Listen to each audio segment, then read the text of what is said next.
Hi, everyone, and welcome back to the Wrestling RHAPup podcast. I'm your host, Mari Forth, and with me, as always, my co-host, my tag team partner, the IRS to my Ted DiBiase, Mr. Matt Scott. How you doing today? Really, Mari? I think last week I was your Dominic Mysterio to your Rey Mysterio, so I was your son, which I'm glad to not be your child anymore, but not so happy about being the IRS. I like to think I'm like a chill guy. I'm not coming and busting up people's taxes and all that stuff. Matt, so it's Money in the Bank season. We got to go with Money Inc. Thank you. Yeah. We got the million. I'm the $1 million woman. We'll be throwing those bucks. You'll be stealing the money. It's all good. It's Money in the Bank season. You really did me dirty right there, but I'm happy to be here. Happy to dive in today for the Wrestling RHAPup. Mari, how are you doing today? I'm doing good. I like, wrestling is wrestling. And I like that sounds crazy. Wrestling, but it's kind of wrestling gonna wrestle. Wrestling gonna wrestle. No, death, cockroaches, wrestling, taxes. So fair. It all works. So wrestling is always gonna happen. But I honestly, I'm not gonna lie. I was good all week. All week, I was so excited. We have a great show lined up. We have some great guests. We are on YouTube, hopefully getting ourselves out to the masses. I was so excited. And then these last 2 days kind of eked my spirit here a little bit. The wrestling gods, the John Bradshaw Layfields of the world decided that they would they just wanted you to be heated as we start this episode. So this is gonna be a fun one. But as always, we have the range of emotions. It's just a roller coaster. So I mean, I guess we want to dive right in. Like, how else do we do it? We got to talk about like the latest news. If we're going to open up, we're going to talk about the latest news. And these past 2 days, the Kenice Mobley debate has really just ground my gears. That was the roller coaster that I don't think that we were all ready for in so many different ways. Exactly. What happened? Yeah, so for anybody who doesn't know, Kenice Mobley was a writer. She was a writer for WWE. So some podcast excerpts came out where she was on a podcast talking about how she got hired with no wrestling experience at all, how she had never watched the product. She was talking about she was trying to recall the name of the champion on Raw. She said she wrote for Raw. The champion is Bobby Lashley. She referred to him Bobby Ashley. And then like she goes on to talk about like the excerpts had her talking about like the salary and stuff like that. So wrestling Twitter, the fans, the stands, the not the greatest part of the wrestling community jumped on this and was like, this is why WWE sucks. They hire writers that have no previous experience. She should like just basically saying this lady should get fired from her job because she didn't have any experience writing wrestling shows. But she was a TV writer. She had like 8 years of experience. She's done TV production. And one of the biggest notes to me is WWE does not require their writers to have wrestling knowledge. You know what I'm saying? Like if you go online and look at the job posting right now, that is like, it's not necessary. They're like, it's a plus, but not needed. Wait, are you considering applying? No. Is this the news? No, they would never hire me. Because famously, WWE does not hire fans. Like, exactly. Like this is new. This is something that has been going on for years. Am I right, Matt? No, I was gonna bring up that point that I didn't like go back to see what the source was. It's one of those things that you know as a fan because you read it and see it in different places. But they explicitly do not want to hire fans for a lot of their positions. Like if you go in, I guess in today's day and age, if you like zoom in with your background, you have your Roman Reigns poster, your Bill Goldberg Funko Pop and all of that stuff. Like they're going to probably it's gonna be like, oh, connection issues, sorry, and you'll never hear back from them again. And so this whole situation was bizarre, and it was really intense. I don't know if this was Wednesday night. I think it was probably Wednesday that we kind of saw. Night. Oh, I think she was fired by then. No, she was fired yesterday. Oh my gosh. Are you telling me? Wow, this was really like a 24 hour. 24 hours. And that's why I'm like really upset about it, because not only that, the podcast was from 3 weeks ago. And so of course, people who took the excerpts, they cherry picked. She said what she said, but she did. They misconstrued her point. I went and listened to the podcast. She's a comedian, a comedy writer. She was on the podcast. She had just gotten hired. She had interviewed. She gotten hired, but she hadn't started. So she hadn't started the job. She hadn't walked in, And so she had just started trying to watch the product, and she was trying to recall the name of the champion. Nobody is going to watch one episode of anything and remember all of the names of anybody. You know what I'm saying? Like, to her credit, she did watch that one episode. Yes, and then also while she was on the podcast, she was talking about, and I'm gonna continue watching. She invited the host of the podcast to watch the show with her. And a lot of the times the hosts were trying to dig at the product, but she did such a great job of being like, it's something I want to, learn. And she sounded very upbeat in that it was something that she was gonna, try, and that she was open to. But none of that came across in the text that people were spreading across Twitter. And people were like, oh, she's arrogant. Why would she admit that? People were saying she was slacking off on the job because everybody assumed she had already started the job and didn't know the name of the champion. And it just turned into this whole big thing where for 24 hours, people were ragging on her. And not to mention, Kenice Mobley is a Black woman. She's a Black woman, a comedy writer. And we on this podcast constantly talk about how diverse perspectives can only lead to better outcomes. We're Black, by the way, in case anyone's listening to the audio only and hasn't heard this podcast before. just on YouTube. On YouTube. We are on YouTube. You can see our Black faces. But and again, as fans, we've known this has been the procedure. They've hired soap opera writers. They hired action writers. Like, the turnaround for writers in general is really quick in the WWE, even if you're like a good writer. So for her to probably have only been on the job for 2 weeks before this podcast come out, get a day of wrestling Twitter and wrestling fans taking some of her comments out of context, because I was heated. I was on Twitter defending her all day. And most of the people, I'm not going to lie, this is one time I was like, I got time today.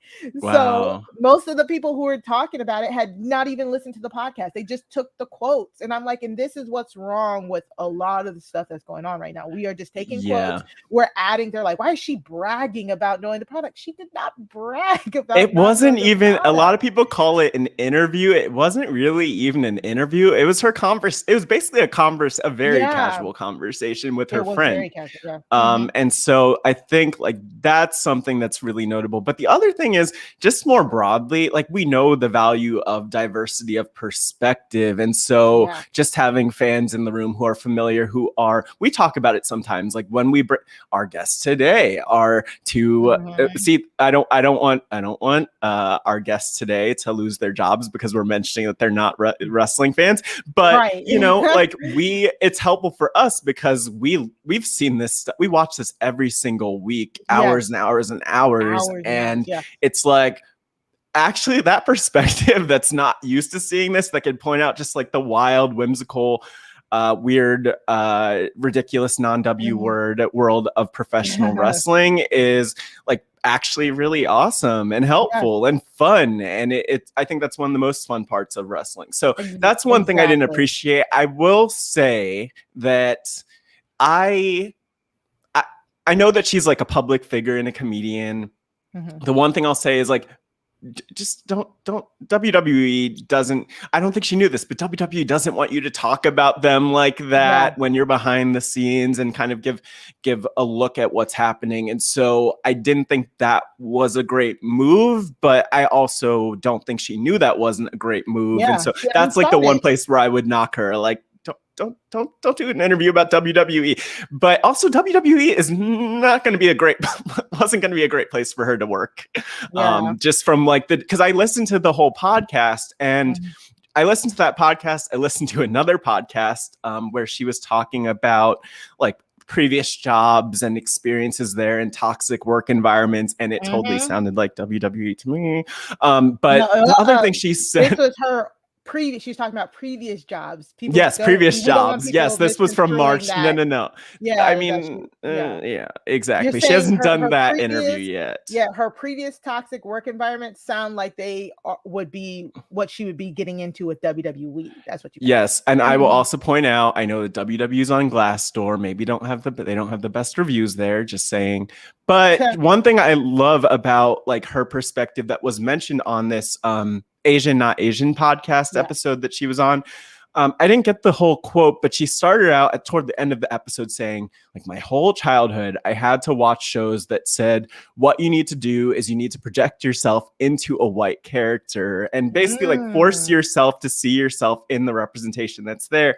And this is something that it's so funny because I'm like, where does this come up for me? This came up on the Black Voices of RHAP. This comes up in a lot of day-to-day conversations for both of us, I'm sure, around media, where we've had to kind of take what we're given. Like Booker T was our representation, and we kind of like we didn't have a ton of great representation growing up with wrestling, and that's changed in a lot of ways. But I was so excited to see what she would do. And she'll be okay. She'll land on her feet. I know that she has great attitude around this. I know that she's a hilarious person as a stand-up comedian. And so we'll see how, where things go for her. We'll also see if she talks about this later. Maybe we'll see if she'll be on our podcast one day. Who knows?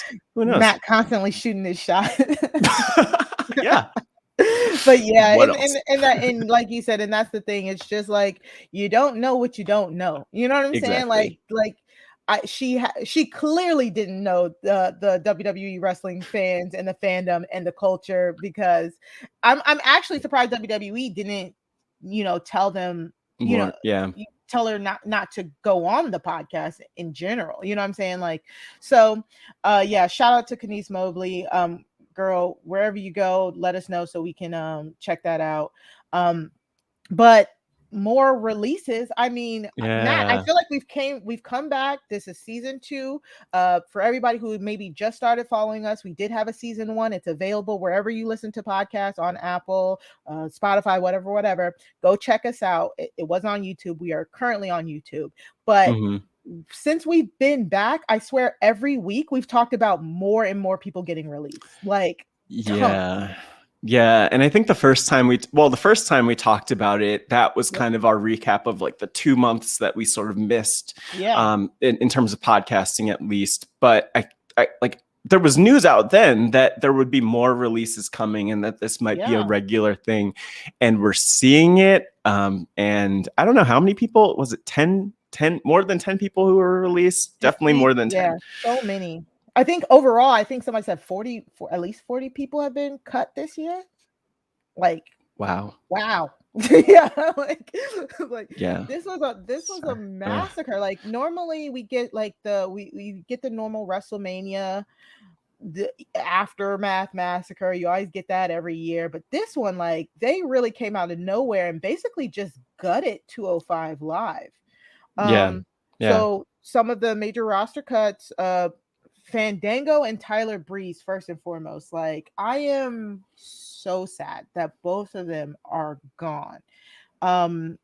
And just all of the love pouring out from the back for Tyler Breeze. I am so sad. I don't even want to know what they're going to do with Up, Up, Down, Down. We are avid Up, Up, Down, Down watchers here in my house. So I am like legit sad about that. But also, again, I hate when anybody loses their job. So I do feel for everybody on this list. But we also got Killian Dane, husband to Nikki Cross, who we'll be talking about a little bit later, Arya Davari, Marina Shafir, wife to Roddy Strong, who just came back. We'll be talking about her later. him later. Everrise, Arturo Ruas, Tony Nese. Oh my God, he's been there for a minute. The Bollywood Boys, August Gray, Kurt Stallion, and Tino Sabatelli, which I legit didn't know he was back. No offense, no shade to Tino Well, Sabatelli. he hadn't been back on TV. So, and he actually was, I think he might have been signed to AEW That's All what I Elite thought. Wrestling for like a couple of months, or at least he was Right. backstage there, and I think appearing there. I thought he But appeared on he like would. Dark or something. It was a cup of coffee over there, and then he Yeah, was back both at times. WWE. So I think he Yeah. was released around March or April 2020, and then back with the company in October, and then not used and then released again. And something that I read was just that they're not considering who is married to who. So like in the case of Marina Shafir, for example, they're really not considering much other than like, okay, we don't see a future for these people in our company in some meaningful way. And they have saving money too. And that too. Yeah. But it's just interesting because we're just seeing the cuts happen. And I always try to look at it from a positive perspective of like, well, they could really go and shine elsewhere and build careers and kind of be the stars that they want to be elsewhere or on the independent wrestling scene in ways that they wouldn't have been in WWE, because WWE didn't really appreciate them or know how to fully use them, even though we did.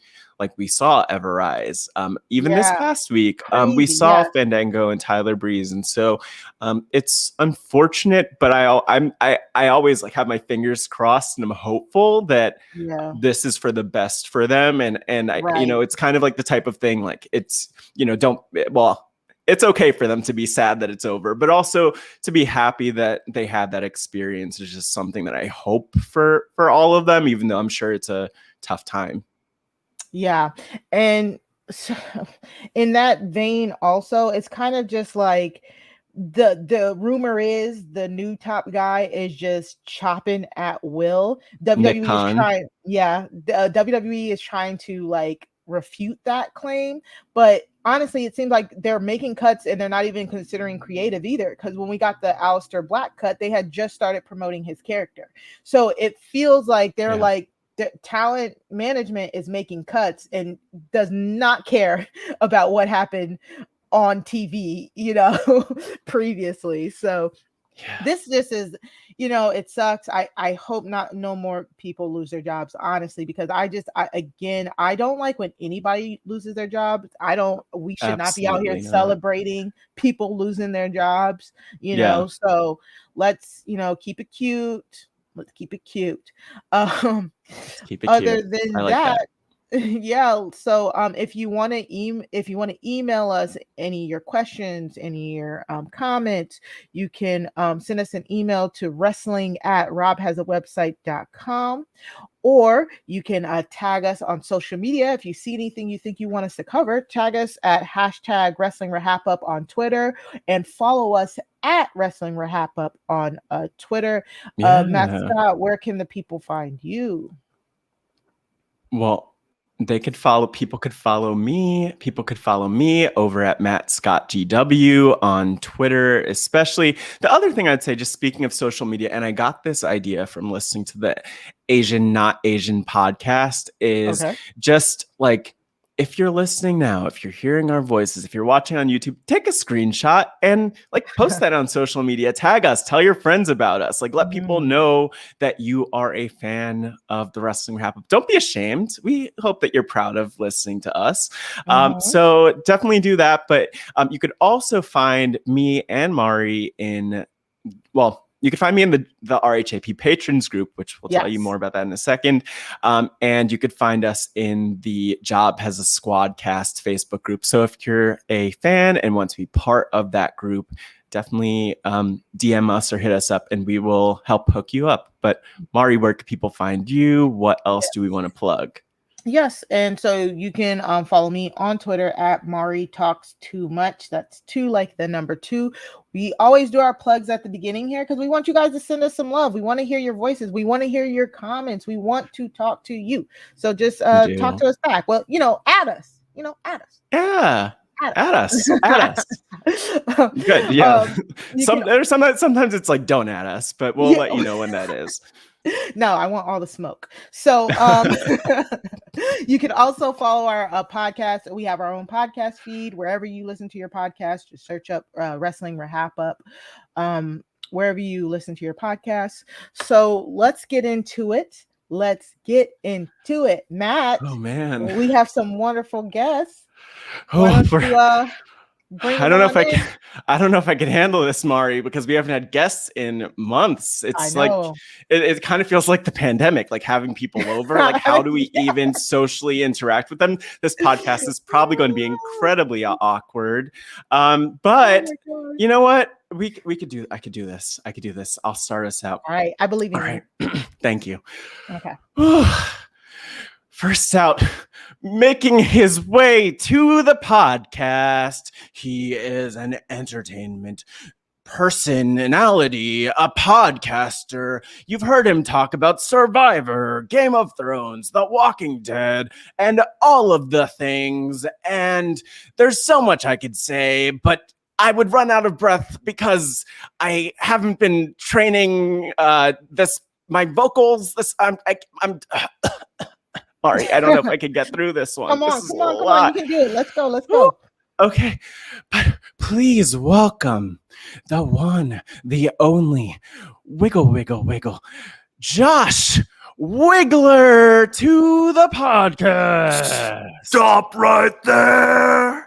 Oh God. Okay. Stop right there. You wanna? I don't know what's like sort of like the aggressive wrestly Wanda voice. Yeah. that's it. Just imagine me in full Wanda regalia, just Goldberg walking to oh wow. Little Ready to Rumble callback.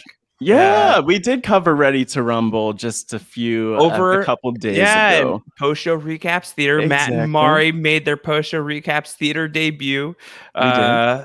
This is like part 2 of our wrestling week. I'm so psyched to be here. I have so many questions. I have no idea what's going on. Well, hold those questions because we have another guest. I don't know if you've met this guy, Josh, but I don't know if you'll get along with him either. Wait, I thought it was just the 3 of us. Is this you're ambushing me? We have a run-in happening.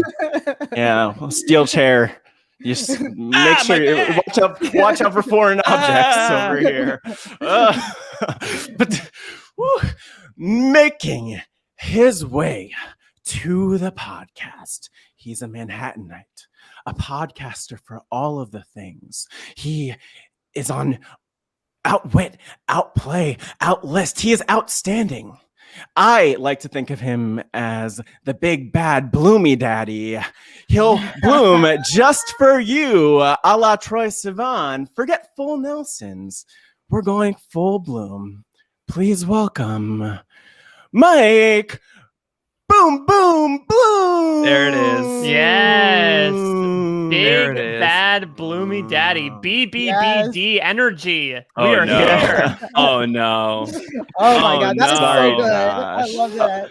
Oh no. I think now it's coming back to me. You two you two co-host the Lost Down the Hatch podcast together. Yeah. That's a thing. Currently, yes.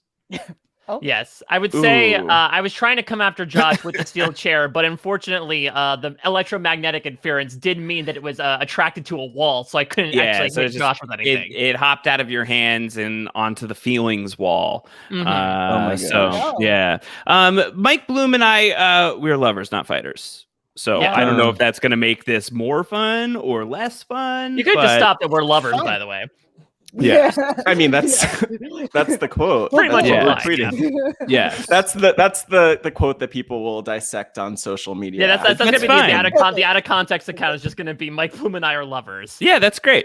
I really hope trying to so. get on the out of context account. I'm still like pressing. I'm like, yo, I got to get more quotes on there. What you got to do is what Shannon Gus has been doing on the Survivor South Africa podcast, like outwardly call out. Like that's a very big wrestling thing. Like I'm coming for you out of context quote account. Yeah. I want you to meet me here. All right, JT, out of context. Put me on. Yeah, exactly. That's it. Maybe that's a move. We never know. Yeah. The wrestling move, if you will. Well, guys, thanks for being here. Thank you for being here. I'm psyched. I'm very excited. We have been talking about doing this for a while, and we have spoken earlier this week in a different podcast context, but about the general topic of wrestling, during which I articulated to you both like, I don't know anything. And so this week I've just been like in the minds of all these incredible videos that you've been sending me, and I'm just like, what are the Power Rangers doing here? Like, I have so many questions. I'm so excited about this. It's so much fun. I mean, like, listen, I'm a performer at heart. So like, not Bret Hart, who's one of the very rare wrestlers that I know, or at least back in the day. So wrestling was something that like is always so intriguing to me. I didn't watch too much of it as a kid back when it was like, super mainstream in the 90s. I knew like a lot of friends were into it. I wasn't into it for a couple of reasons. And I've talked about this on Down the Hatch. I wasn't into like dramas for a while in the way that like I don't like bad stuff happening to people. That's why I really skew towards like comedies and cartoons in particular for a good portion of like the first 10 years of my life. And so like when you're like, oh, they're throwing each other around, that's not good. I feel so much empathy towards them. And especially when the argument was still going around, right? Like when we were still under the guise that this stuff is real, then really, my heart went out for them. The other thing was that I was maybe not necessarily the most incentivized to watch wrestling because obviously when you are growing up in the 90s, you and your friends want to imitate wrestlers. And I was one of these smaller, skinnier boys in my grade. So I was often the person to get thrown around. And so I would not necessarily be intrigued in watching something that's going to actively convince other people to physically harm me. So suffice it to say, wrestling was something that I sort of stayed away from, but it's one of those things that's like, it checks a lot of boxes for me. Again, I think the theatricality element of it. I was going to ask you, are you not a theater kid? I'm a theater kid, and I think this is also like, for better or for worse, this is like a really... It's like the longest running improv show in existence. It's the WWE, it seems, of like, all right, here's the outline for the story. Go in and start like talking and just see what happens. You can really see that happening. So I feel like you definitely, Mike, have like a next career as a wrestler in you. Like I feel like you're somebody you love hijinks. Oh yeah. You love like shock comedy.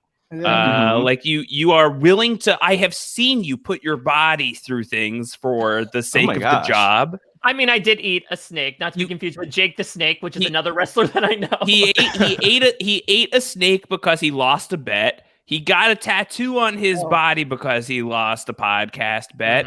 And then I also just saw you eat. What did you eat, like on the island when we were in? I ate fruit off the ground because I saw it. And he just saw it. He's like, well, when in Rome, and so he just ate like fruit on the ground. It's like, Mike, you shouldn't do that. And then your mouth went numb. Like I've seen you do ridiculous things just for the experience. I feel like you'd be spectacular. I would drop everything that I was doing to become what is like the hype person. What is that? A manager, maybe. You can be in the full 3-piece suit standing alongside me, right? I would drop everything in my life to become Boom Boom Bloom's manager. I'm here for it. I'm going to agree to this. Skipping ahead, we do have the creator RHAPup section. Thank you. You're just giving us more content to come. I just think something out for you. It writes itself. Yeah, yes. Could you guys just make sure you sign those waivers that we sent along beforehand? I'm a little nervous. Right? You didn't sign it yet, right? All right. So this was a great podcast. We'll talk to you guys again. Exactly. We'll have your phone call. I'm all for it. I also We're not this liable. also means that Josh, from what I've seen of wrestling, if I'm ever in a pinch, you can just throw yourself in if you want to for the hell of it. Oh, so sure, but I won't. No. Because I'm afraid of pain. Yeah. Which is kind of rough. So So I don't think it's a great fit for me, but I would love to watch you from like the front row. Would be amazing. But again, thank you guys for coming, and we don't mind. We do not mind that you guys have little to no experience of wrestling here at the Wrestling. We love it. That is the point. That is one of the reasons why we started this podcast. We want to get different perspectives on wrestling so we can talk about it, so we can have fun, because wrestling is fun. It's fun. First and foremost, yes. So before we get started to the highlights, just before we get started, real quickly, tell us each one of you, what's your biggest question overall? It could be about a certain clip. It could be just about anything in particular. Just one question from each of you before we deep dive. This is a good question. My question is from, my notes are a little bit scattered. It was the sixth video that you sent along. Wrestling does that to you. It kind of scrambles things up. Is it the Bliss? Yeah.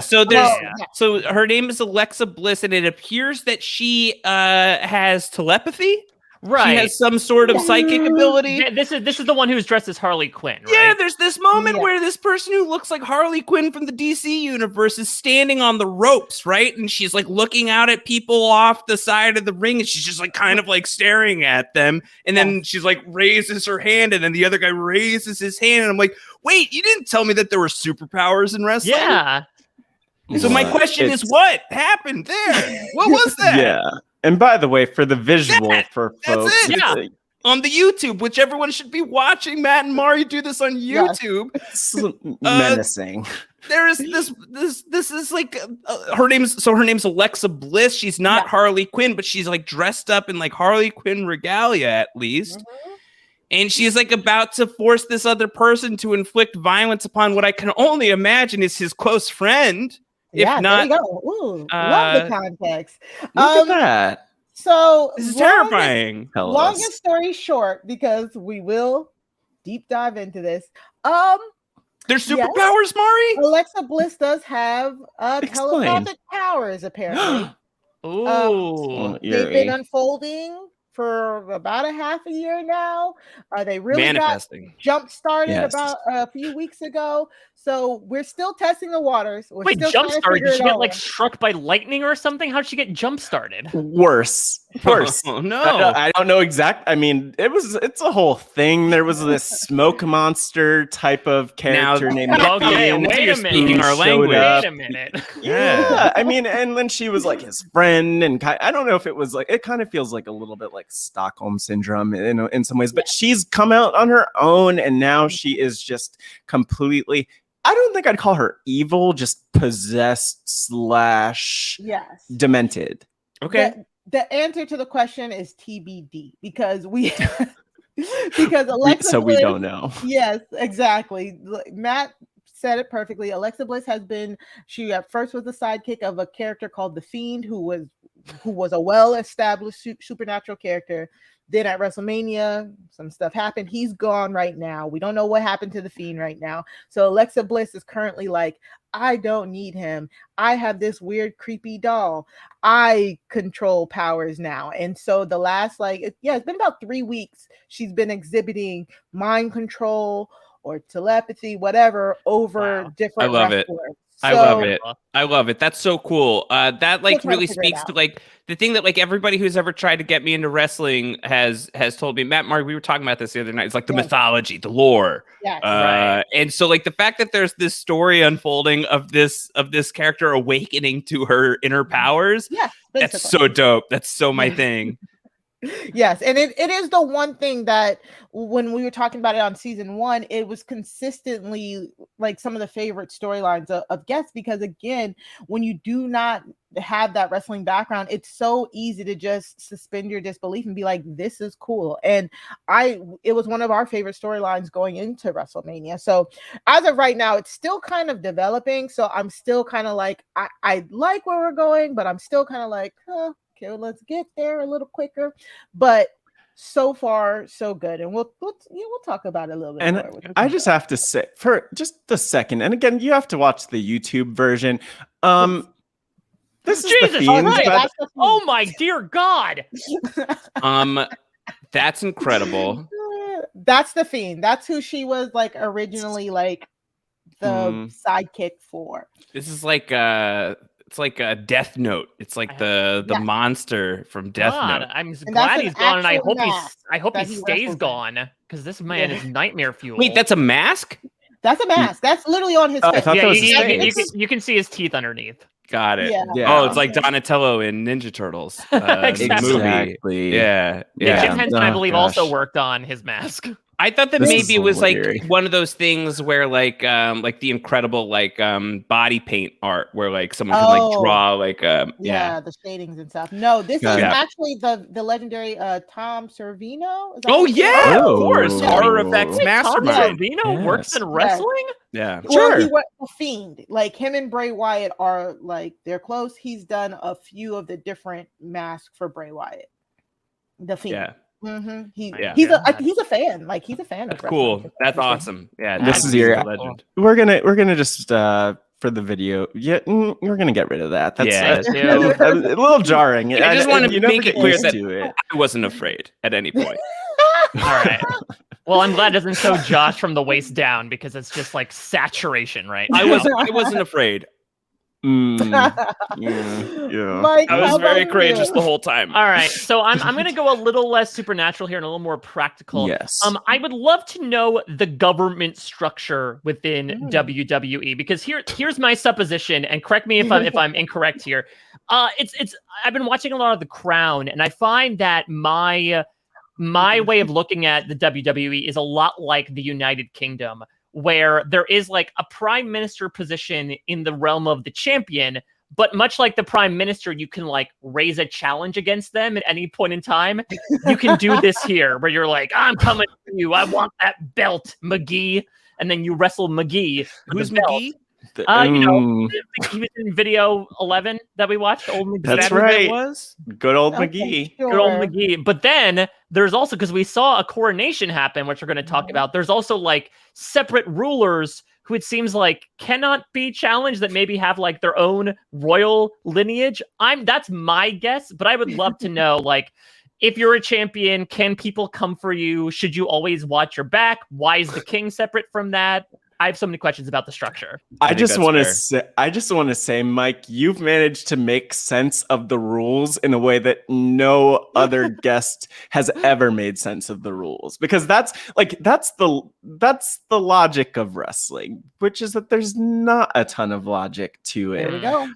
But the rule book, there are some rules pretty consistently. Like most matches, it's a disqualification. Or you get disqualified. You can't use steel chairs, foreign objects. You can't choke people. You can't kick them below the waist. In specific areas. And those are some basic rules. And then you could pin people. You can make them tap out, but. That's the gist of wrestling. And then there are all these special matches. And then there's also everything that happens between the matches, which there aren't really any rules for any of that. Is that it? No, that's it to me. I mean, there really isn't. Matt's like, what? What? The rules, there are no rules. And they make it up as they go along. So if you want to see the champion as the prime minister, feel free, because honestly, at any point, at any time, they can get it. Basically, prime minister is everybody agrees. Great name, Tony for Blair, wrestler. We'll write that down for you for later, Tony Flair. Or how about like the crime minister, where it's like crime minister is like good. a priest who does crime, presides over crime. He said Tony Flair. Yeah, you did. Yes, it did. So we'll walk you through it, but honestly, things happen with no rhyme or reason sometimes, and That's then great. It's kind of fun. It's kind of fun. Sometimes we are like, okay, we need some logic behind this. Like I need a little bit of logic sometimes, but we go with the flow here. The wrestling RHAPup. The one thing, it's not a question, but I will bring up maybe one of my pinpoints, if you will, with wrestling.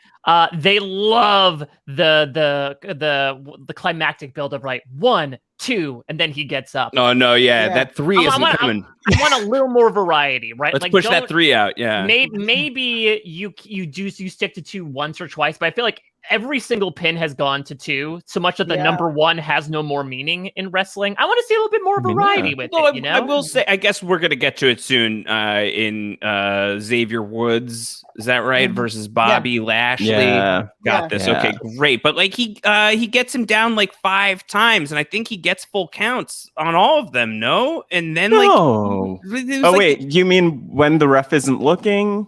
Is that it's the shenanigans. Yes, look, it happens. We love very good that's shenanigans. But as a complete side note, speaking of shenanigans, I know that we also, this is not on YouTube, it's on Facebook, so it's like not canon for our podcast almost. But there was the video that we shared of confirmed Jervis from Survivor refereeing a gender reveal wrestling match. There was one wrestler in blue and one wrestler in pink, and they were wrestling each other with Jervis refereeing, and whoever won, that was the reveal. That's how it works. And that was actually a point, right? Was that Jervis was distracted by whatever was going on. Maybe some sort of like coconuts were being stolen off on the side. And then this guy just randomly, not even runs in, like very plaintively walks in, hits the guy with the chair, and then walks off. And that's how, spoiler alert, the wrestler representing the girl ends up winning. Yeah, I thought that was impressive. I would like to say that was a perfectly booked match, because when 5 stars. I mean, honestly, so we're getting some tie-ups, we're getting some good just back and forth wrestling moves. We get the near counts, the near pinfalls.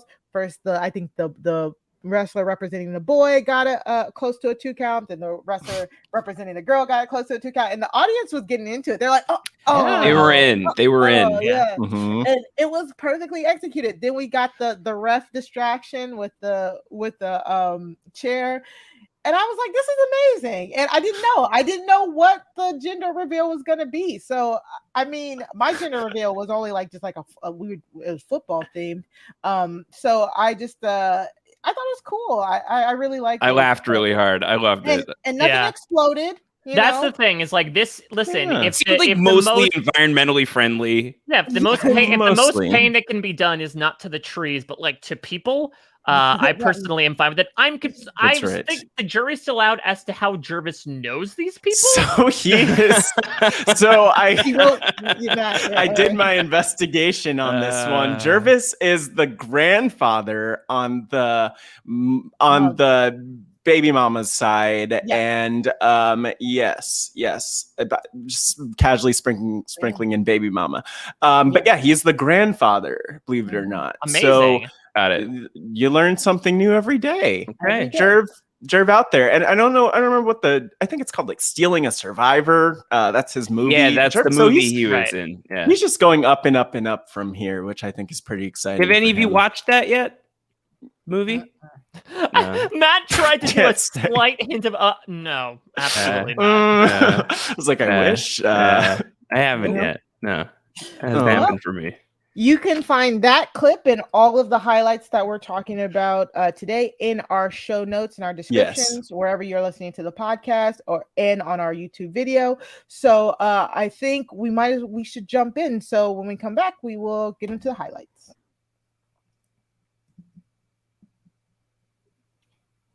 Okay, so I'm excited. We got to start with Raw. We're starting with our Raw highlights. The first highlight we have, and Josh had already brought it up, we are excited to talk about the New Day. The New Day comes out. Bobby Lashley is trying to enjoy his women and his drinks and his manager MVP. New Day come out, throw in toast, and we get a really good back and forth.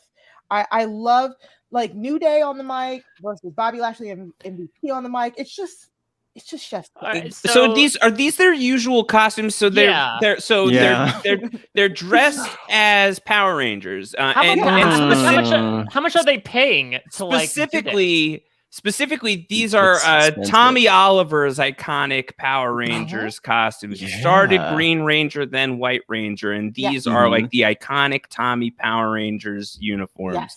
I was delighted to see this. But I also had the question of like, how did they have to fight him to like win his Power Rangers abilities? Yeah, why are they co-opting Tommy's brand? And if so, do they have like the Dragon Zord, and do they have like that talking dagger knife with like the tiger head on the hilt? Because that guy would be great in pro wrestling. So the New Day, they're an amazing tag team. Previously a faction with Big E was a part of them, still is a part of them. They're all friends. And they're the longest. You guys saw the clip. Xavier Woods ran down his resume, but they're the longest reigning tag team champions of all time. And they are just such a beloved faction because they're three black men who they love video games. They are nerds. They are huge nerds.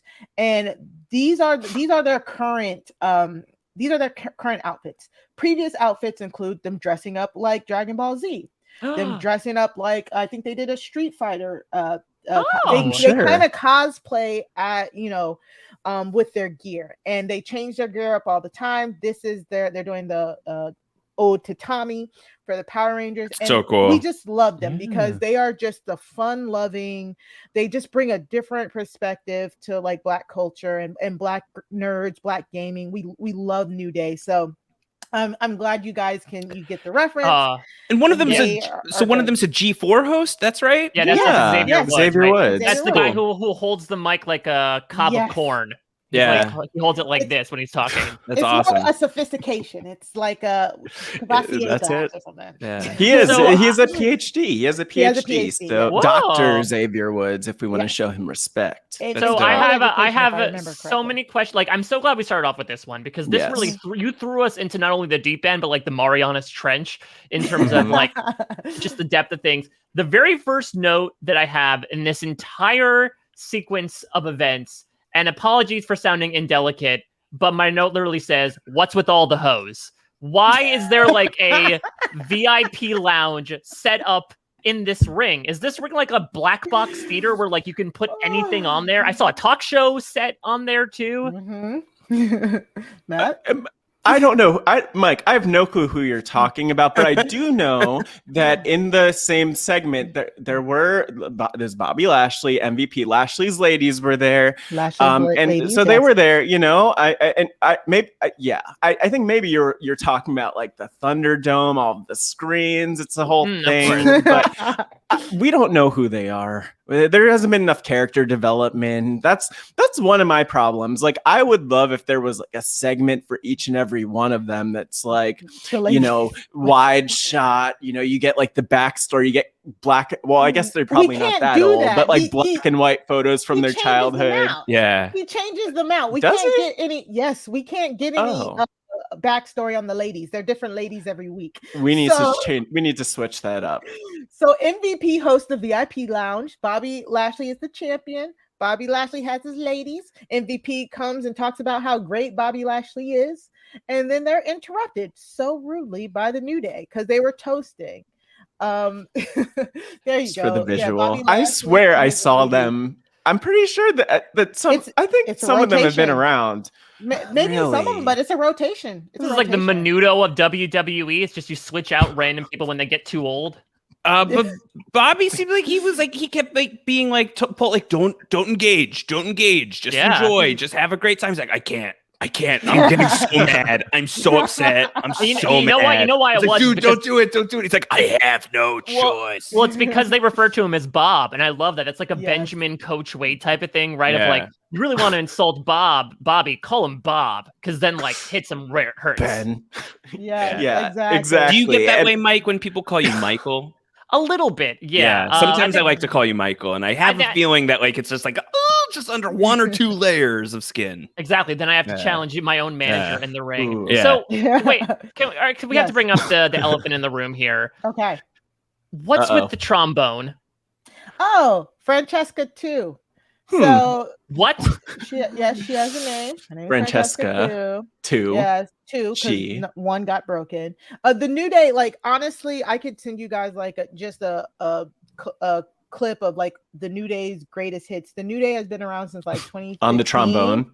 Yes, on the trombone. I was the there. Greatest hits on the trombone. I was there when the original Francesca debuted, but Xavier Woods, when they first started, he just brought the trombone, and they were heels. Like they tried to be baby faces, but they were heels. Baby face is a good guy, heels is a bad guy. And just to be annoying one day, Xavier Woods can play the trombone. So he brought a trombone out. I remember I was there at Brooklyn the day after SummerSlam, and he was just annoying. He's always if Kofi's wrestling, he's on the outside and he's blowing the trombone, and he's like, do. He just it's amazing. Adds to their act. Like as faces, it's there because it's like their thing. They just had it for so long, but it's nothing better than New Day as bad guys, because I love New Day when they are just at their peak, just we don't care, and they're just still so fun as bad guys. So New Day can do it both ways, but that's them. They're just outgoing and funky.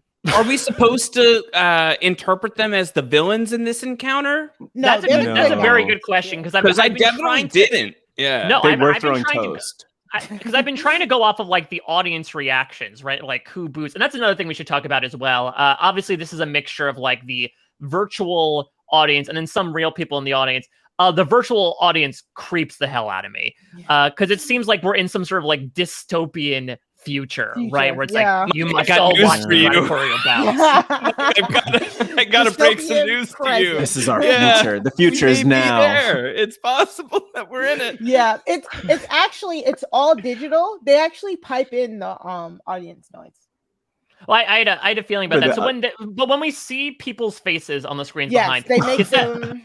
Is that real? Is that like live footage though, or is it just like, all right, Bradley, come on, make some thumbs down signs so we can like loop that when someone we don't like does something? It could all be actors, No. Matthew? So I was part. I received a ticket from one of our listeners, so I was in the stands. I did attend a WWE show during the pandemic. It was safe from home, and they do tell you, they're like, Roman Reigns is coming out, boo him, and they tell you, they kind of coach you a little bit.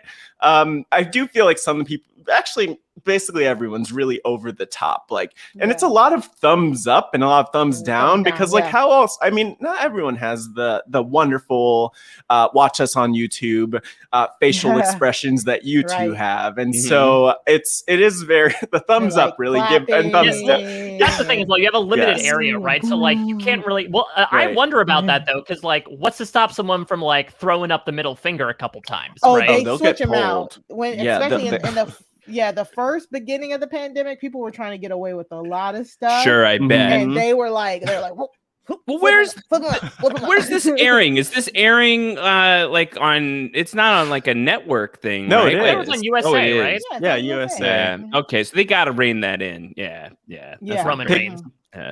Roman Reigns. Nice. I also understood the reference. Yes. So we get the New Day coming out. And this is kind of where this feud is kind of coming from, because MVP and Bobby Lashley, they're trying to be serious. They're trying to be the champions. They're like, we run this.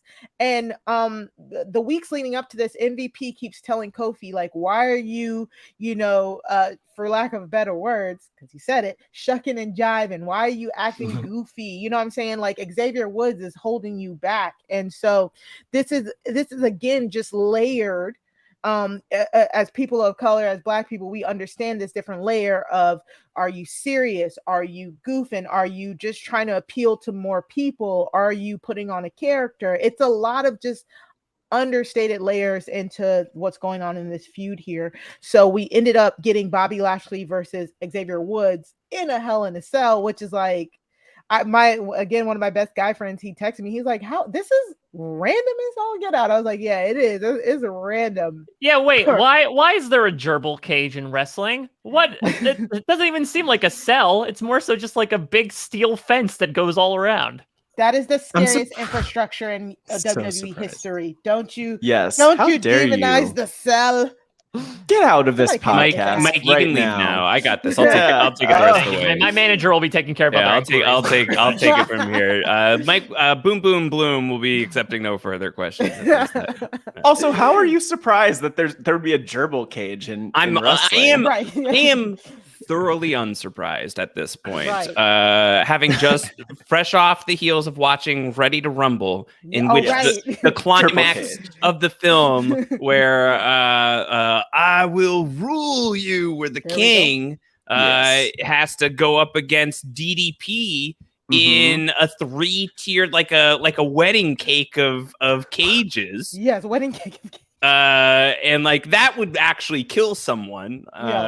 It's surprising that even in the fiction of the movie, it does not seem to kill DDP when he falls all the way down. Spoilers for a 20+ year movie. But no, Hell in the Cell, like I at this point, I'm like primed to think my experience with wrestling may be tainted because of Ready to Rumble, that I'm expecting there to be some sort of cage apparatus every single time. Yeah. People falling off of it. Yeah. I mean, honestly, only maybe DDP will come back and take one of those falls. Again, he has DDP yoga. He could do whatever. When you do yoga, you could fall off of. I will say, I feel like if we're using like products of our environment, I do think this one probably utilized the cell most, specifically the end, right, where they end up locking out the other New Day person. As they just sort of end up basically beating up on poor Xavier Woods, which I found interesting. That reminded me, you know what it really reminds me, again, I know I said gerbil cage, but it more so reminds me of the tennis courts at like high schools, right? Where it's entirely fenced in and you have that like latch with the door. That's felt, they like slipped them in and then chained up the door so they couldn't get in and play tennis. Mike, were you on a tennis team in high school or anything like that? I mean, I'm from Connecticut. Like it was pretty much, mandatory. Yeah. See, you could be a writer for WWE.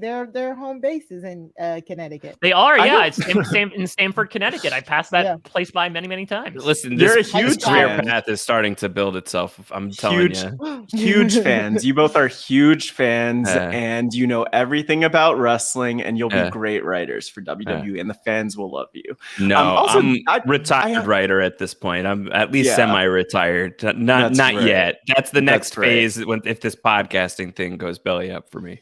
Right. So we just got Bobby Lashley. They put over that he was just in the cell the day before. Him and Xavier Woods, they do a good match. Xavier does the whole coming from behind, trying to, get Bobby down, but it's Bobby Lashley. He beats Xavier Woods and then proceeds to choke him out, and Kofi is just on the outside and can't do anything about it. So this is great. Like we're finally getting Bobby Lashley facing somebody who's not Drew McIntyre. So I'm loving this New Day Bobby Lashley feud. It looks like Kofi Kingston is going to start challenging. So this is great. This is an A+. I loved every minute of this. Any final thoughts on these clips, Matt? Yeah, I mean, the one thing I just want to mention is that elbow drop all the way across the ring. Oh yes, Xavier Woods. I don't understand. He almost overshot it.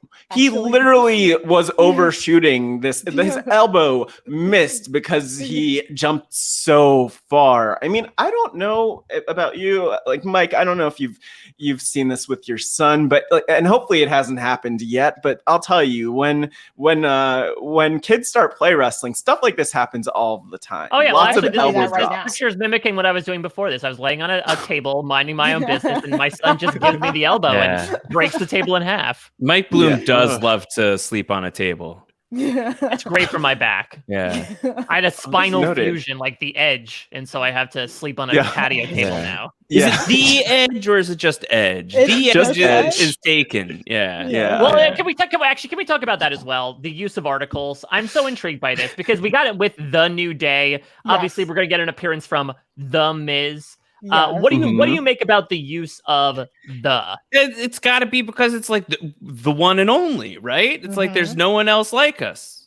Yeah, that and so it eliminates the possibility of there being an additional Miz. Miz. And The Rock. That's right. Yeah. Huh. I never even thought about that. I was just like, I just want to go. I'm a rock. Yeah. I'm taking you down. Yeah, there can't be multiple rocks because there's the Rock. The Rock. Yeah. That's so rude, though. You can't have another New Day. It's the New Day. But why is the Rock gatekeeping rocks? Like, I don't understand. I just feel like other people could be Rock. This is fair and worth interrogating. Yeah. I mean, I don't know. You could also be a troll and also call yourself like also the Rock. Also, the Rock would be a not like great that's a wrestler. bandwagon you can't hop on as well. Also, the and Rock now would be great. introducing also the Rock. Yeah. Like, Also, what? the New Day. Yeah. Again, noted. Weird. Yeah. Or just right. Yeah. We had other people take people's gimmicks before, so it's possible. Yeah.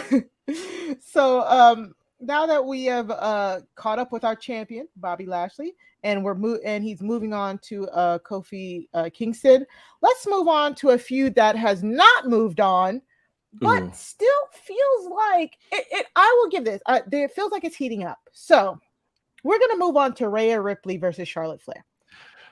If anybody has listened to this podcast, you will know my feelings about Charlotte Flair. Not great. However, I am liking this now. I am officially liking this now, but they have to stick the landing. Like, if you are going to go for, if you're going to shoot to the moon, if you're going to do like Simone Biles type flips, please stick the landing, WWE. Stick the landing, because we've said it before. Rhea Ripley has been in Charlotte Flair's shadow since she stepped in the building, because they made direct comparisons to the two of them. Rhea, then lost to Charlotte last year at WrestleMania, and now she's been slowly gaining her confidence. Her and Charlotte have going back and forth since this WrestleMania, and at Hell in a Cell, we saw Rhea do some sneaky, get disqualified, shenanigans, and retain the belt. So we had Adam Pearce and Sonya Deville. Like, I hate when officials try to selectively enforce rules. They're like, oh, Rhea, you cheated, so we kind of have to like. Yeah, so this is interesting, because this goes back to what you said, where like there are no rules, except evidently there was this hard and fast rule for where you own the belt, and she was able to like, listen, I'm gonna applaud Rhea here. Listen, she found a loophole. Good for her. I don't think we should chastise her for it. It didn't make any sense. Their logic was off. What happened was that the night before, outside of the ring, during their one-on-one match with Rhea and Charlotte, basically Charlotte's like leaning over the announce table, catching her breath, and then Rhea just like flicks up the top of the announce table and bumps Charlotte in the face, and that's the disqualification. You might have also, this happens all the time in wrestling, where like Randy Orton is throwing people on the announce table, smashing them into it. No disqualification. So their logic was a little bit off, but we'll just go with it, I guess, right, Mari? Well, so she got disqualified. Again, like you said, people have done worse on the outside and not much worse disqualified. So why are you mad at her? Kind of be mad at the refs. But they were kind of like, well, that wasn't fair. And Rhea's like, oh, so when I do it, y'all are trying to chastise me. But Charlotte does it all the time, and y'all don't say anything to her, which is so true. I don't know if you guys got this, but they're both heels in this situation. And yeah, they're both heels in this situation. And Charlotte has done way more cheating shenanigans than just a announced death thing to the face. So I was on Team Rhea, which is exactly what this feud is meant to do.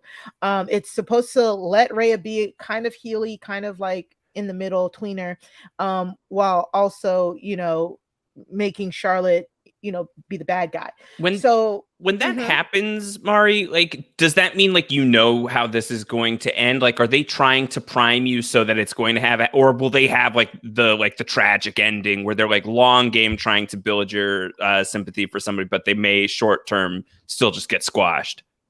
So this is why I said they need to stick the landing, because what makes sense is, with what they're building up, Charlotte said like, you're learning, and Rhea's like, I'm learning from the best.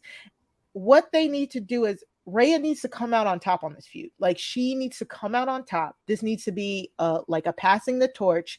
It makes logical sense that Rhea has now, she's talked about in the past how getting Charlotte being beaten by Charlotte really messed with her confidence. She's brought it back up. She's now a heel. She's using everything that she's learned against Charlotte against her. So if we're going to stick the landing and make Rhea a big star, we need to have her win this feud. The problem is it's Charlotte Flair on the other side. And famously in the past, not many people get over on Charlotte Flair. Not many people win feuds with Charlotte. So if you're gonna try and use one of your biggest stars to make a big star, you gotta stick the landing and have the star you're trying to make go over your current star. And this is where it's just a toss-up. This is why I try not to get excited for Charlotte feuds, because they end with Charlotte winning. And then now we're back at square one with Rhea Ripley. So it would just be really old and repetitive. Is there a specific? Are they told like, okay, you have 2 minutes to do this? Because what I noticed, my perception was that this particular highlight felt incredibly padded out to the point where they just kept cutting close up of Rhea, close up of Charlotte, close up of Rhea, close up of Charlotte. I'm like, did they need 30 seconds to fill? So they just kept cutting back and forth to these two women staring at each other? Honestly, I don't even know if that was what happened. I think that they've just really tried to milk like the similarities between them, which I don't know if Mari and I see those. It's strange because when Rhea debuted, which was only a few years ago, Charlotte debuted a number of years before that and was already on top by the time Rhea debuted. There were a lot of comparisons between them physically, which they're both blonde. They are both white. Yep. They're both women. Tall. They're tall. They are tall, but there's not a lot else. And so it's just interesting. But they have these segments timed out, for TV purposes, of course. But what's just to comment on what you were saying, Josh, they don't know what they're going to do for sure with mostly anything. Like they could switch on a whim. Sometimes a show will change the day of. And so that's one thing that's really interesting. Okay. Yeah. So it's not, is that because they're like gauging fan response to a certain extent? No. Yeah. So Matt, do you have any pictures? But so basically, the writers team, as we found out a lot with this Kenice Mobley stuff, the writers team and the creative team is different than the bookers. Like bookers are the people who book the matches and the match outcomes. So the writers can write a story, but the bookers can book whoever to win. And sometimes they work together. They should work together more than, they really should work together more than often. But sometimes, the writers write a story and it's up to the bookers and Vince McMahon as to who wins the matches. So like Matt says, sometimes they'll walk into Raw where they think one thing is going to happen, and then 30 minutes before the finish is changed. And that's one of the downsides of WWE, because long-term storytelling, sometimes they give up too quickly on long-term storytelling. Sometimes they don't even try with long-term storytelling. Yeah. So it's really a kind of fly-by-the-seat type of thing, which is why we need more writers. And do we totally, and do we have any understanding of the bookers process for coming, do we know why a booker chooses a certain outcome? If a story is going in a certain direction, why it would end up being totally different from the booker's perspective? Do we know what is the calculus that goes into that? Vince McMahon, boss, wakes up and he rolls over. He's the showrunner, I like to imagine, and he just rubs his eyes, and I think sometimes he has an epiphany. Yeah, he's just you know what? Changing everything. And there's not everything's to his whims. There's we need a damn coup is what we need. That sounds incredibly irresponsible to me. Okay, Prime Minister. People work so hard on these storylines. That's wild to me that you have these wrestlers who have worked so hard on building these characters. You have writers that are trying to characterize it, but it all comes down to the whims of a small committee of people, and that mainly comes down from one man. That is bananas to me. Vincent Kennedy McMahon, the owner and operator of WWE, yes, who has been doing this for 50 plus years. He's like 72 at this point. Beyond just being like a character, like he also does have all of like the actual power. Yes. You know, that's a systemic thing. Yeah, exactly. I think we get that out of the hands of the 1% and like disseminate that power amongst the people. Yeah, sure. Okay. So literally anything, like, you know, there's it's famous stories of backstage like politicking and, you know, not just now, but like especially back in the day, there's lots of backstage politicking. We talked about it a little bit on post-show recaps theater, and you see it kind of in Ready to Rumble. Like, you do. Does the booker like you? Do they not like you? You know, stuff like that. So and that's what I'm saying. Like, I really want to get invested. If somebody like told me, if somebody from the future came back and said, hey, Mariama, Rhea Ripley, she wins, I'd be like, great, let me get all into this. But because I've been trained to be like, oh God, Charlotte wins in the end, that I just don't want to get invested.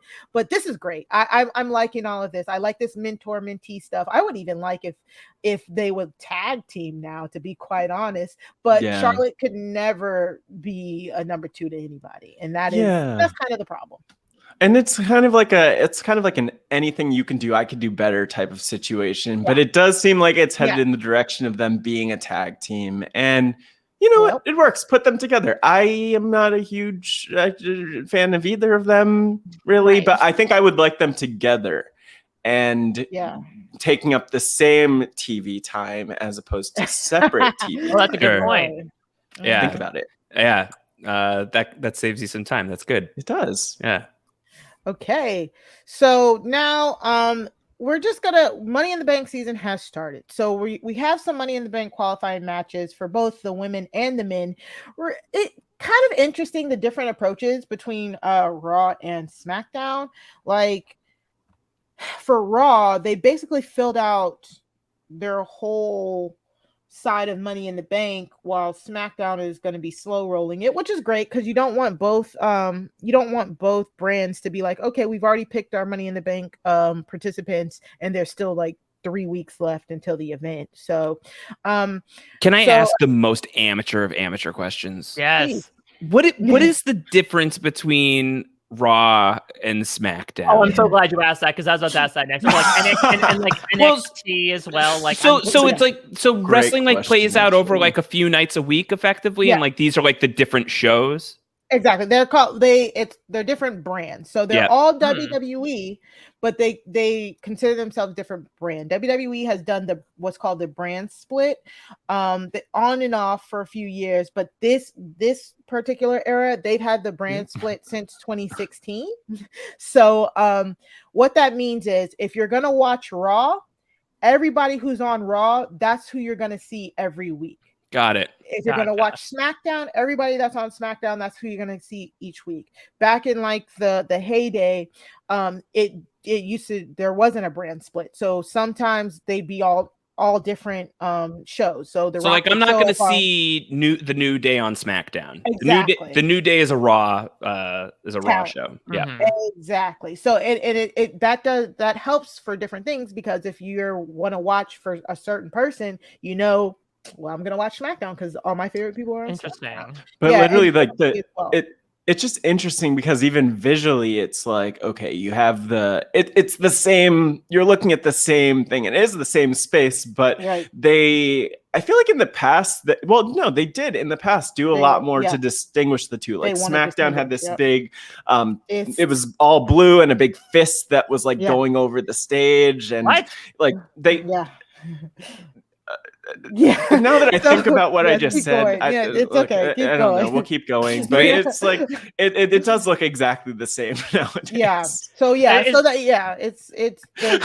And the NXT is kind of like it started as their developmental brand, so that's where they would kind of put the newer folk in and develop them. But now they say NXT is considered their third brand. So we get Monday Night Raw, we get NXT on Tuesday, and Friday Night SmackDown. Do we see eventually people go from one to the next? Like, can you like break out of SmackDown and you go to Raw? And then I guess the follow-up question to that would be like, is there one that is kind of like perceived as like the top tier? Like that's what you're trying to work your way This almost sounds like broadcast networks. Like, is each night known for a different type of thing?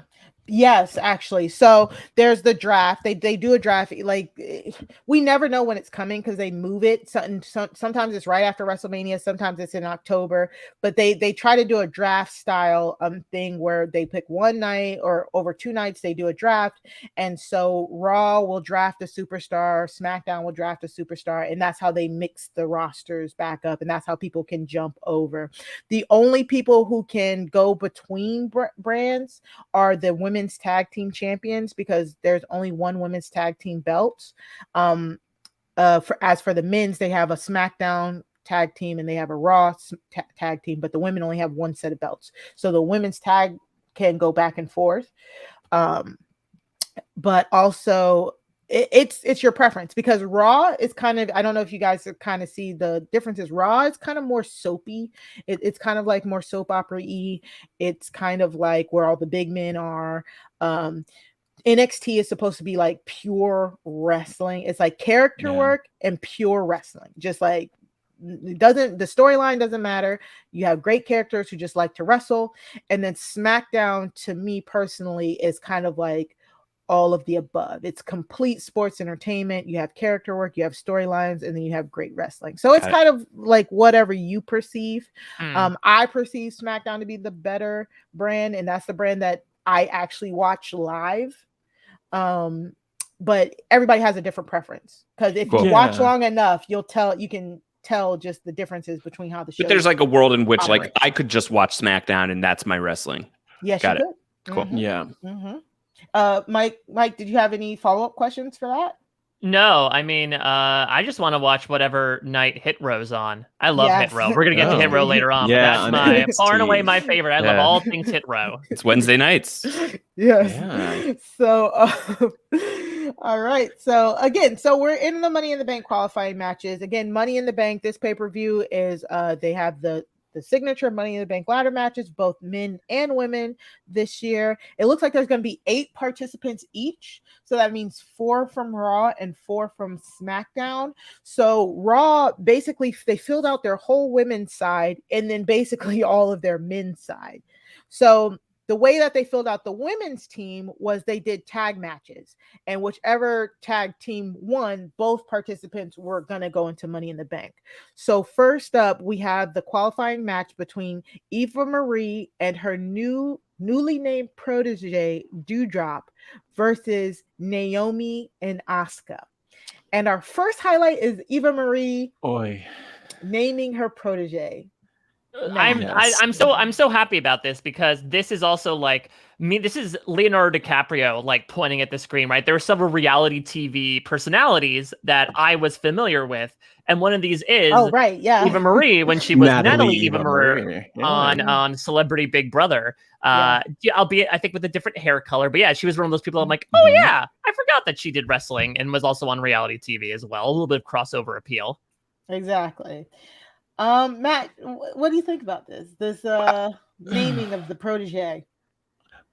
Look, I appreciate the fact that, we didn't really get there. It wasn't just the naming of Doudrop. There was the segment that happened where I really hate to call her Doudrop, because even in the segment, the character's like, my name's Piper. My name's She doesn't like it. Which is her name's Piper Niven, or Piper. Piper's the name of the wrestler, but they haven't mentioned that on WWE TV. In the segment where Eva Marie decided to give her that name, Piper is kind of mouthing like, my name's Piper. My name's Piper. Did you forget? Yeah. And so I think we might see her name switch again, but Doudrop? Doudrop? Really? Well, Doudrop? The amateur view of what this arc appears to be is that Piper is like out on this shit. Like she's like, I was totally getting no way Return of the Jedi vibes in the match of like Darth Vader throwing Palpatine into the pit. Because like Eva Marie calls her Doudrop because I've got a cold and so I can't wrestle, and she's like, my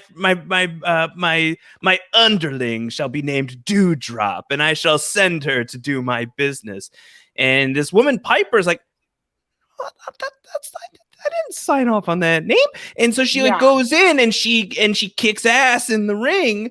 And then Eva Marie, like the worst boss ever, aka like so many of the bosses, is like, sweet, you've taken it 99% of the way. I will now do the end of it.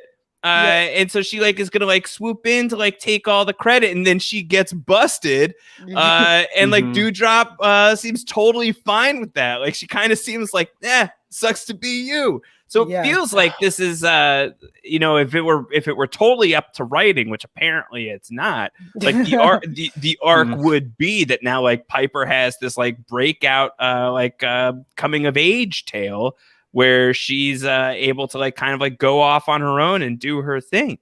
She seemed like at the end she was like the third with Asuka and Naomi. They just debuted. Eva Marie and Doudrop just debuted last week. As a pair. So like it is crazy because you're right that everything you said, that is the perfect storyline. That storyline just happened in 2 weeks. Like legit. That's true. And so it takes like months, right? Years sometimes even. I mean, like we just because last week we talked about this a little bit. Last week Eva Marie was supposed to wrestle Naomi, but then Doudrop came out, she flattened Naomi like a pancake like this, and then we didn't even know her name last week. We get the name this week, and now we already get like Doudrop possibly turning on Eva Marie. Don't get me wrong, I'm glad because I am a Piper Niven fan. So if she can get away from Eva Marie and I can root for her, cool beans.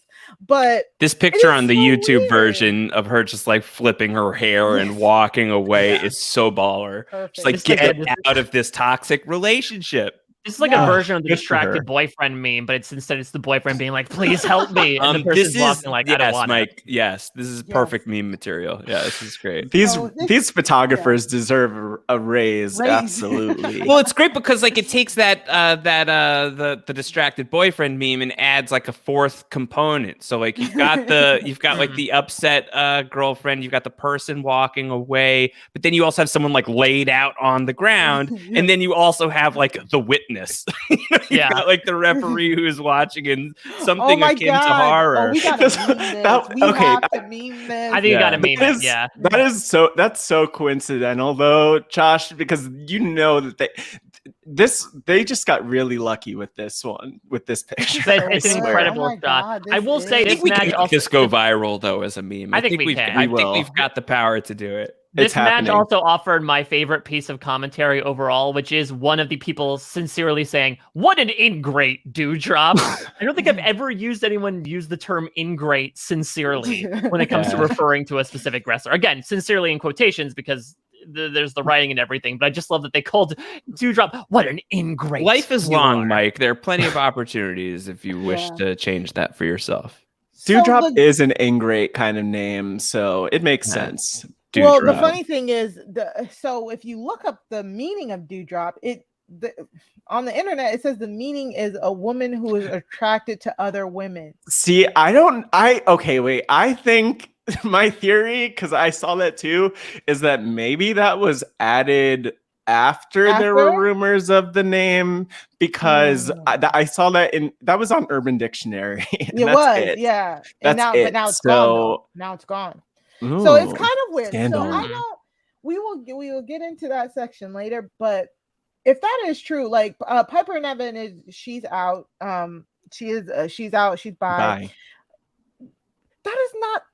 Should we be using that to name people? No, I don't. Like that's not cool. No. That's why I don't think that that's what truly that the means, because it's weird. But like WWE, WWE. I mean, the name is Doudrop, like Doudrop. It sounds like a cough drop type of. I mean, it could be a good, do. Or maybe it's like, yes, I do drop, and then you drop. Why, yes, I do. She does drop. Yes, do you drop? Why, yes, I do drop. Oh. Is Natalie Eva Marie like? Is Natalie Eva Marie always personified as like a lazy a-hole? Because she really personified as. Yes. She is. She doesn't like to wrestle. Yeah, her gimmick before she left was like she would do everything in her power to not wrestle, and she got so much heel heat.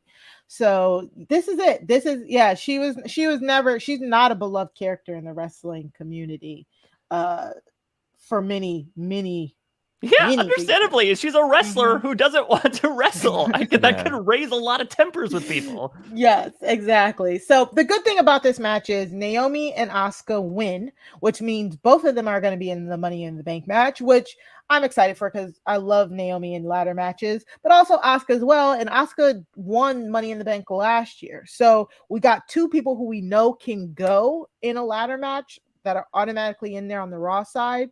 So we're glad about that. But then our next qualifying match for the women is one that we alluded to earlier. We have Alexa Bliss versus Nikki Cross versus Alexa Bliss and Nikki Cross versus Nia Jax and Shayna Basler. So a little bit of backstory for this, guys. Nia Jax and Shayna Basler were former women's tag team champions. They were women's tag team champions for months and months. And so in their last run, Reggie, the guy who was there with them, has gotten in between them. And then Alexa Bliss and her weird powers have gotten in between them and cost them to lose the tag belts. So that's why we get Jackson Basler versus Alexa Bliss and Nikki Cross. But then we also got Nikki Cross premiering a new character in this match, and this is what we're probably mainly going to focus on, and why I sent Raw Talk to you guys of her explaining. This match had so much going into it that it's like a superhero episode. It didn't even need the Money in the Bank qualifying thing. Like, I actually kind of wish there wasn't a Money in the Bank qualifying match, because the 8 stories that were going on in between there didn't really need.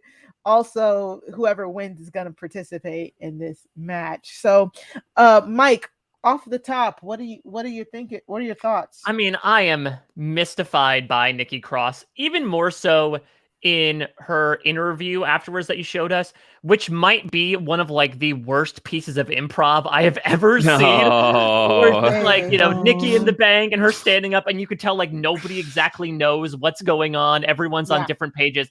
I would love to hear the backstory about this, because obviously this is a new choice for her to premiere as some sort of butterfly-like superhero. What was her gimmick before this? And is this going to be her gimmick moving forward then, is for her to dress up like she's, in like Mystery Men? Yeah, so previously she was in a group called Sanity, and it's really it honestly is a 180. Yes. People get that saying wrong all the time. It's definitely a 180, because when she was in this group called Sanity, she was like all dark clothes, like wet hair, like she was kind of feral. She used to come out and she's like and she was like legit feral and just very scrappy and just like legit she was biting people. Yeah, she would legit bite people when she first came out. So that's why premiering this character, unfortunately, I watched Raw, and she did a really good promo. Unfortunately, you watch Raw. Yes, unfortunately. I watched Raw, and before the match, when she first introduced the character, it's literally the camera is tight on her eyes. She's talking. She's like, it's very like influential, like spiritual. She's like, I have been going through changes. She previously got wins over Rhea and Charlotte, and she's like, I've gotten the spirit down with me, and because of that, I want to introduce this new character. And they come back out, and it's the superhero gimmick. That was a better promo, but it's not, they don't have the clip for it, because I hate when they do that. So she also had an exclusive directly after the match that was also kind of shaky. So I thought the Raw Talk one at least fleshed it out a little bit more, because she says, I don't have superpowers or anything like that, but when I put on this costume, it makes me feel like I can do anything. And it's a callback to a previous women's wrestler, Mighty Molly Holly, who is currently, I think, a writer or a booker in the back. So this hits on all the notes for weird, strange wrestling. And it's always going to make people either hate it or love it. Yeah, I would just add, I think like first, Nikki in the Bank is an interesting thought. Imagining her in that costume in the bank is interesting to go over and to think through. But I would also just say, like, even more, and you mentioned I've seen the Mighty Molly Holly comparisons, but I think the cool thing is she's kind of just like, she's not like the other superheroes we've seen in WWE because she knows that she doesn't have powers. Like it's more of like a confidence thing than a delusion thing, which I think is pretty unique. So pretty cool. I appreciate it. And yes, the promo she did before the match was really solid. It was way better. Way 10 times better. Because it made sense. You're like, oh, okay, I'm not gonna laugh at this. It's kind of seriously, it's kind of sweet. You don't need to have powers to be a superhero. There you just need to have the power of believing in yourself. There we go, and that's it. And a costume, ideally, a superhero. Uncle Ben. Yes. Is there a rationale behind the butterfly choice specifically? Is that associated with her brand? It's the metamorphosis, right? Like you're out of the cocoon, you're a butterfly now. That would be my guess. Sure, we'll go with that. Because she had never previously had butterflies, so I like it. I'm glad that her and Alexa Bliss did get the win because, like we said, Alexa Bliss used her mind control powers on Reggie to distract Nia Jax and Reggie for Shayna Basler to get pinned again. Shayna getting pinned again. Oh, somebody in the back might not like her. But I'm happy for Nikki because I want this. People were immediately crapping on her character because they're like, oh, wrestling, some people want wrestling to be serious. That's not us. So I want to give her character a chance. So I want to see her character in Money in the Bank. I really do. I want to see if they'll lay the match out around her not winning because that would make more sense for that character. Now, Alexa Bliss being in the Money in the Bank, not only is she a former Miss Money in the Bank, she won a few years ago, but with this character, why? What sense does it make with this character where you can control people's minds, where you're a little doll tells you what to do? Why are you motivated to be in the Money in the Bank match? You know what I'm saying, Matt? This is like a Kane and Undertaker, a Fiend thing. Like, why if you're such a supernatural being, does a title really mean something to you? I hope so. But also, why not just take over the world? Yeah, exactly. I mean, that's the thing. What's the limit here? Just like just levitate the briefcase down to you. You don't need to climb the ladder. So that's a good question. Is she too OP? Like, I'm having trouble thinking of how can you stop her unless you destroy the doll? Maybe that's the only way to really. Of course, that's how you have to do it. You figured it out. Don't do that. Let her have her fun with the doll. Yeah. Let her have fun. That's what has to happen in order to stop her powers. Unfortunately, that's what they've set up, right? Like that's her kryptonite. Mm-hmm. So if you're if you're a fan of the doll, like maybe now is the time to start preparing yourself for a very upsetting Monday night in the not terribly distant future. And this is why you should hire writers with no wrestling experience because they can see the forest through the tree. Yeah, I mean that's classic superhero stuff, right? Like, oh, he seems all powerful, but they have one weakness, and we need to exploit that. Can I also ask, because this came from that awkward Raw interview, what is a dripstick? But is that R-Truth? R-Truth said that? No. The Johnny Drip. Oh, Johnny Drip. Okay, yeah. Oh, okay. He just got shot, and Randy Orton did get shot in the face with the drip stick. Yeah. Well, so moving on. We can just leave it there. That's fine. That's fine. Again, it's one of those things that sometimes wrestling is just moist. Has no context. Wrestling is just moist. So yes. So again, we're getting Alexa Bliss and Nikki Cross in the Money in the Bank. So if with 4 of them in, that means we have all of the women from Raw who will be competing in Money in the Bank. So next it's a few of the men's Money in the Bank matches. I don't really want to spend a lot of time on this because with this, each one of these matches, there were matches, regular old matches, just whoever won qualified for Money in the Bank. So we're just going to talk about the winners. The first The first match we had was Ricochet versus AJ Styles, and Ricochet actually qualified because there were some shenanigans with Omos on the side. Yeah, what the wait? And also like a small army of Vikings shows up. That's the thing. I was floored where it's just like, and here come the Viking brothers. Yeah, a bunch of savage warriors just show up and just start like going to town. They just start beating up on this guy. It's a raid. Yeah. Wild to me. Yeah. Because I also did not know that these characters existed. So you could have told me that these Vikings traveled through time, a portal opened up over the giant fist above the ring, and then they just start beating up, and then they're like, all right, I'll let it fly. I'll let the time traveling Vikings do this. That's what the tone was for me. And it was like, at least with these other, when we're going to talk about like Riddle on his scooter, like at least he seemed like a pre-established character. I don't know these Viking people whatsoever. So to have random Vikings run in and just start laying whoop ass on this one guy delighted me to no end.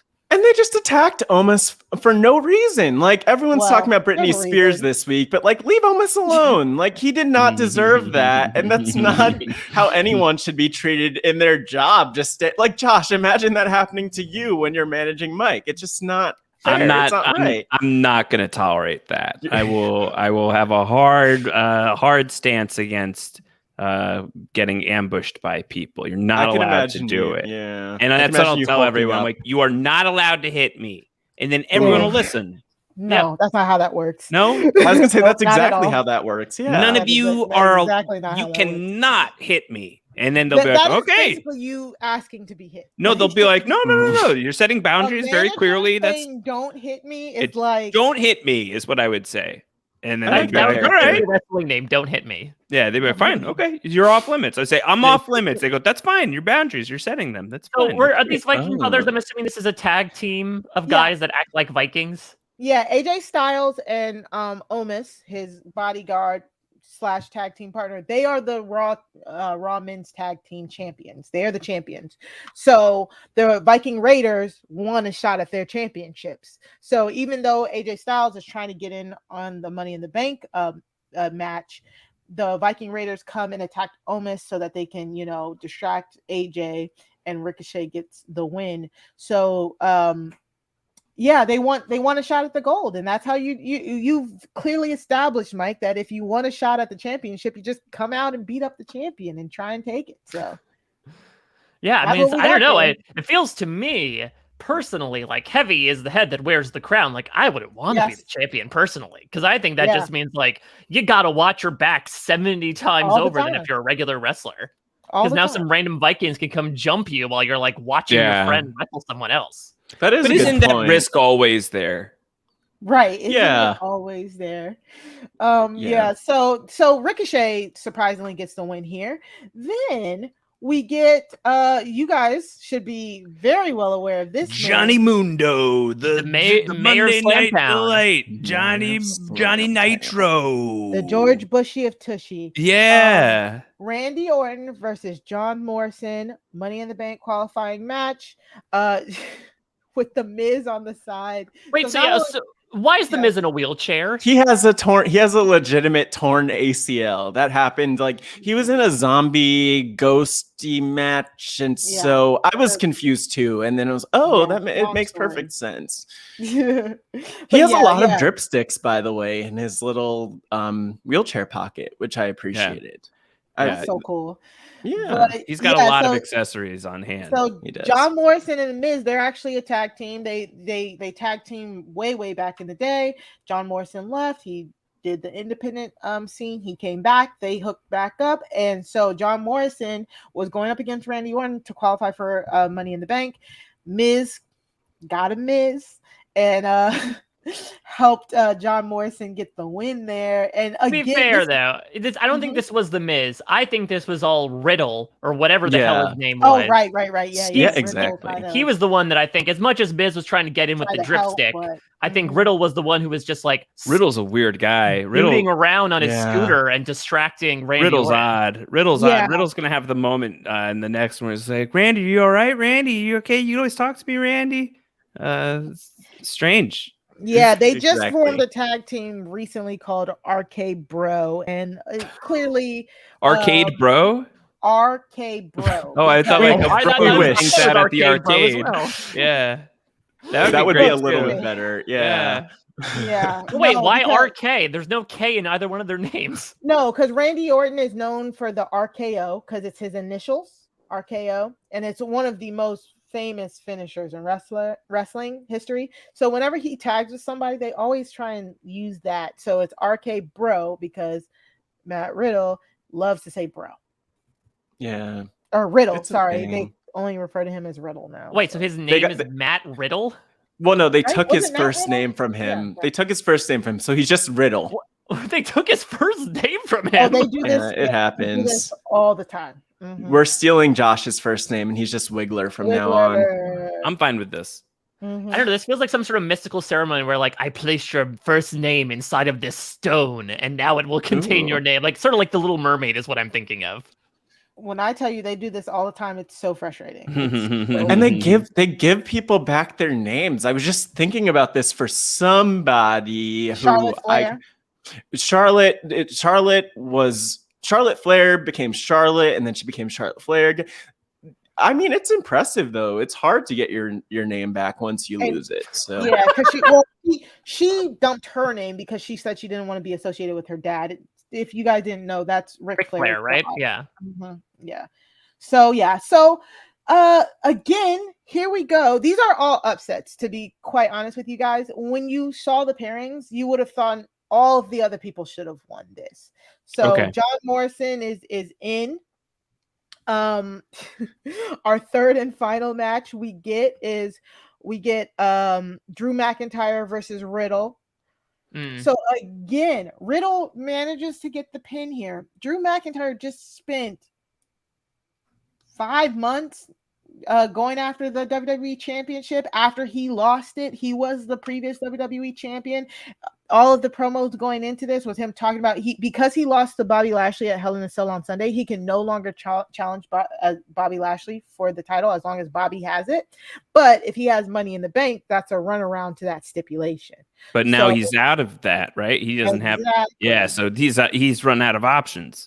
Well, see, and then this is why I included the clip. There's a clip of all the guys in the back, including Jinder Mahal. There's Sheamus, Jeff Hardy, Cedric Alexander. I say I love it because the names are in there. I'm trying to like, who's who? You know immediately who Sheamus is. But he's like, I've got one thing to tell you, my boy. Oh, you're Sheamus. You're absolutely Sheamus. Yeah. I can't say anything about that. We'll go. Go. Sure. It's so true.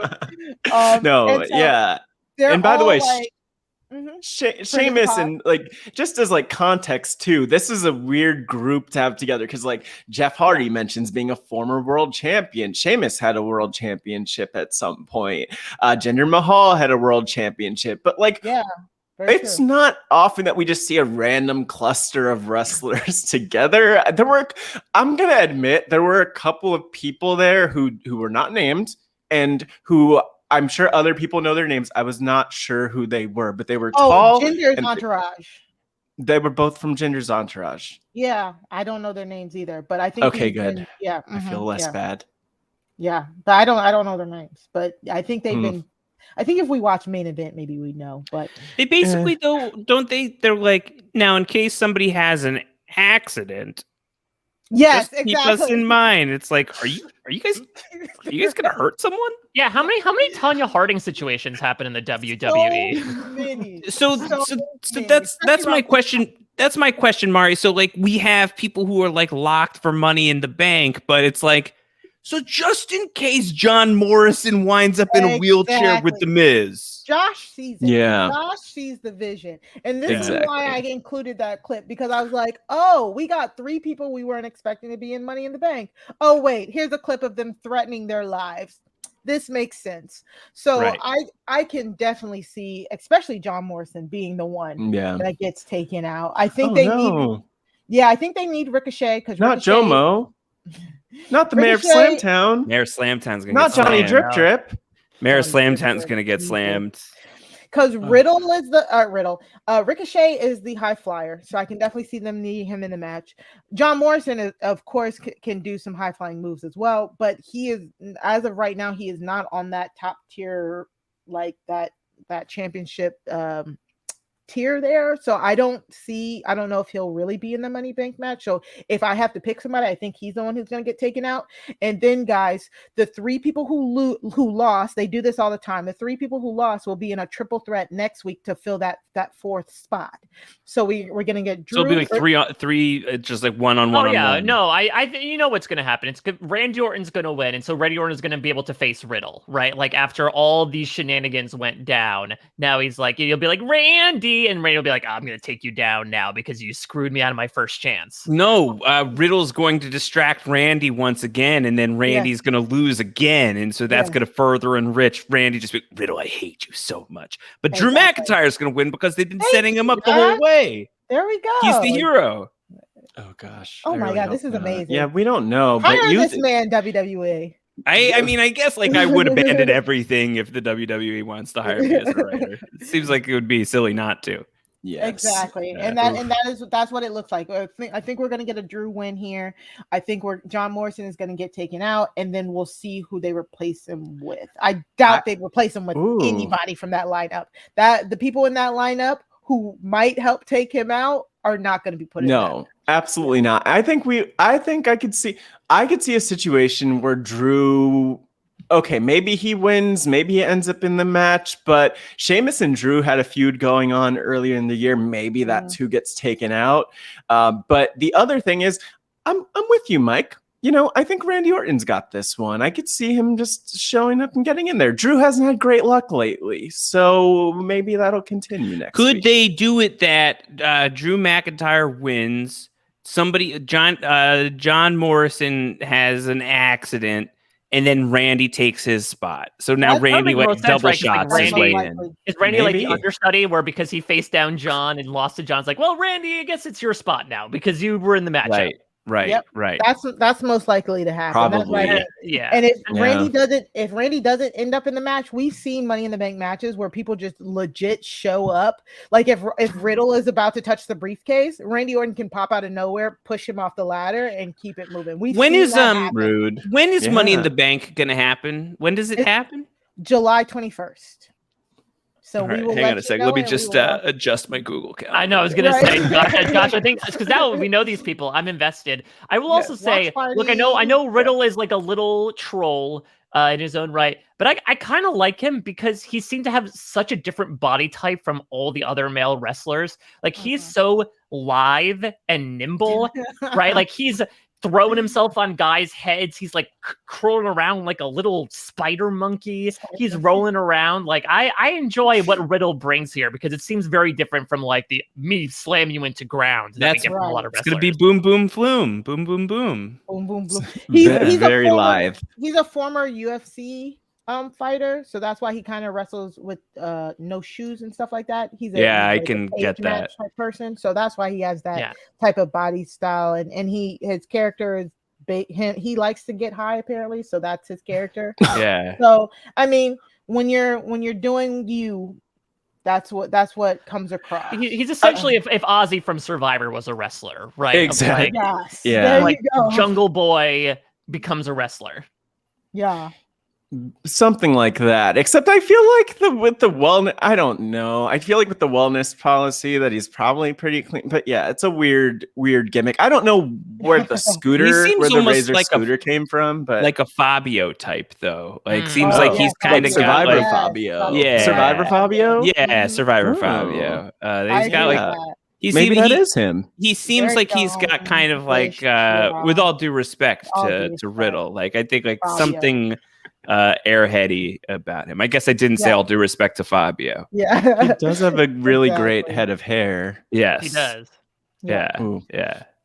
So that's it for our clips for Raw. Again, if you want to see all of those clips and highlights, they are in our show descriptions, and we will be right back with our NXT.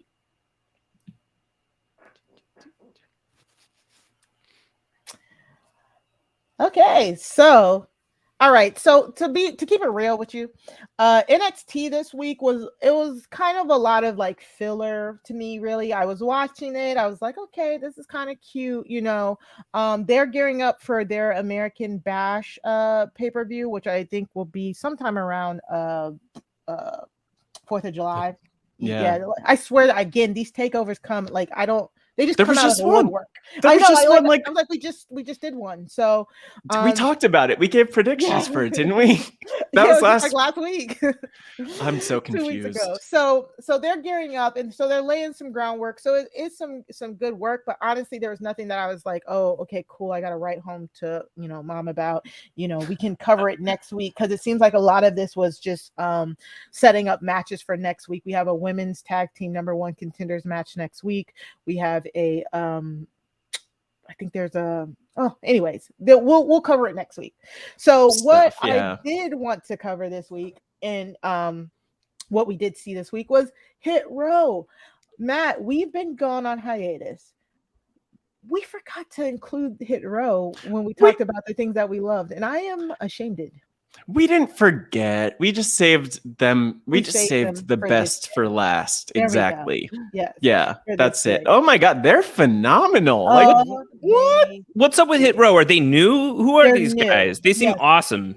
So Isaiah Swerve Scott was like he came in as like no relation. And what an incredible name too, Isaiah Swerve Scott. Like that's just even outside of wrestling, like that is a top tier name. It is, and he was well known for doing like indie bookings, really famous indie wrestler.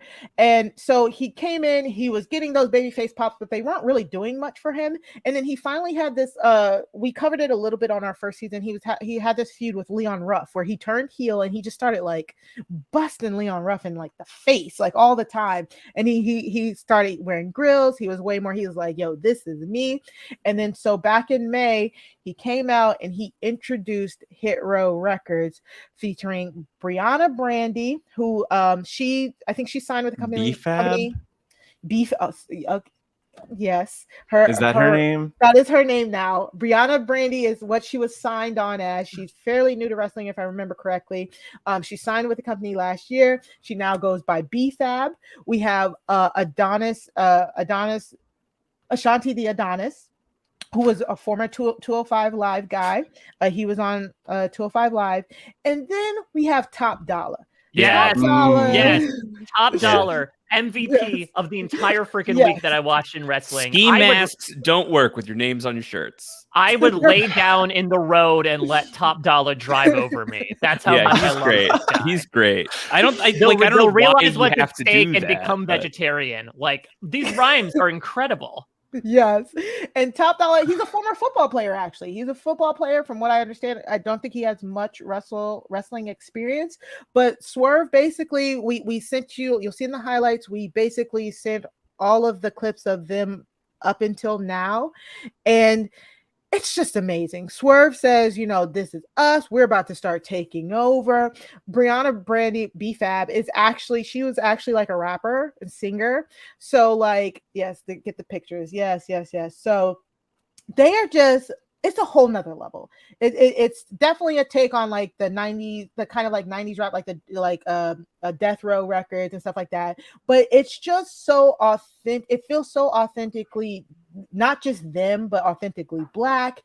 It just feels so good. I love getting these different nuance of Black characters, and this is a type of group where we get that urban hip hop feel without feeling like, Crime Time, or anything like that, a previous group, Yes, a tag team that was legitimately, they were criminals. I don't think there were no arrests involved, which I think is good. Yes, so not the best luck. Yeah. This feels way better. Mike, please tell us why you love Hit Row.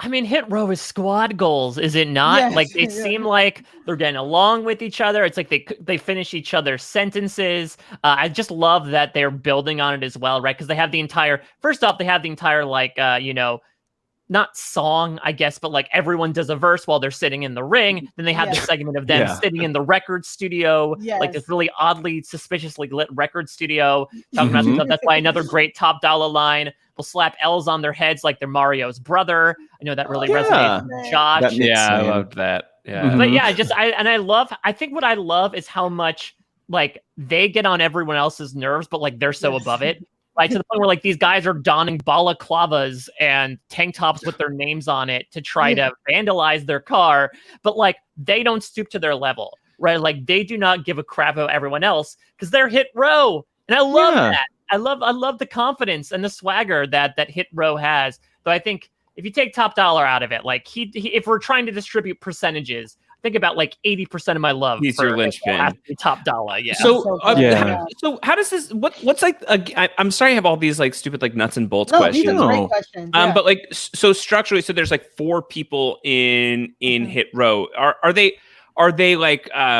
they like basically wrestling as a unit? Do they all have like different roles within Hit Row? Like is someone a manager? Is someone something else? Like what is the basically like if you were to like assign out the party, like what does it look like? This is your typical faction, right, Matt?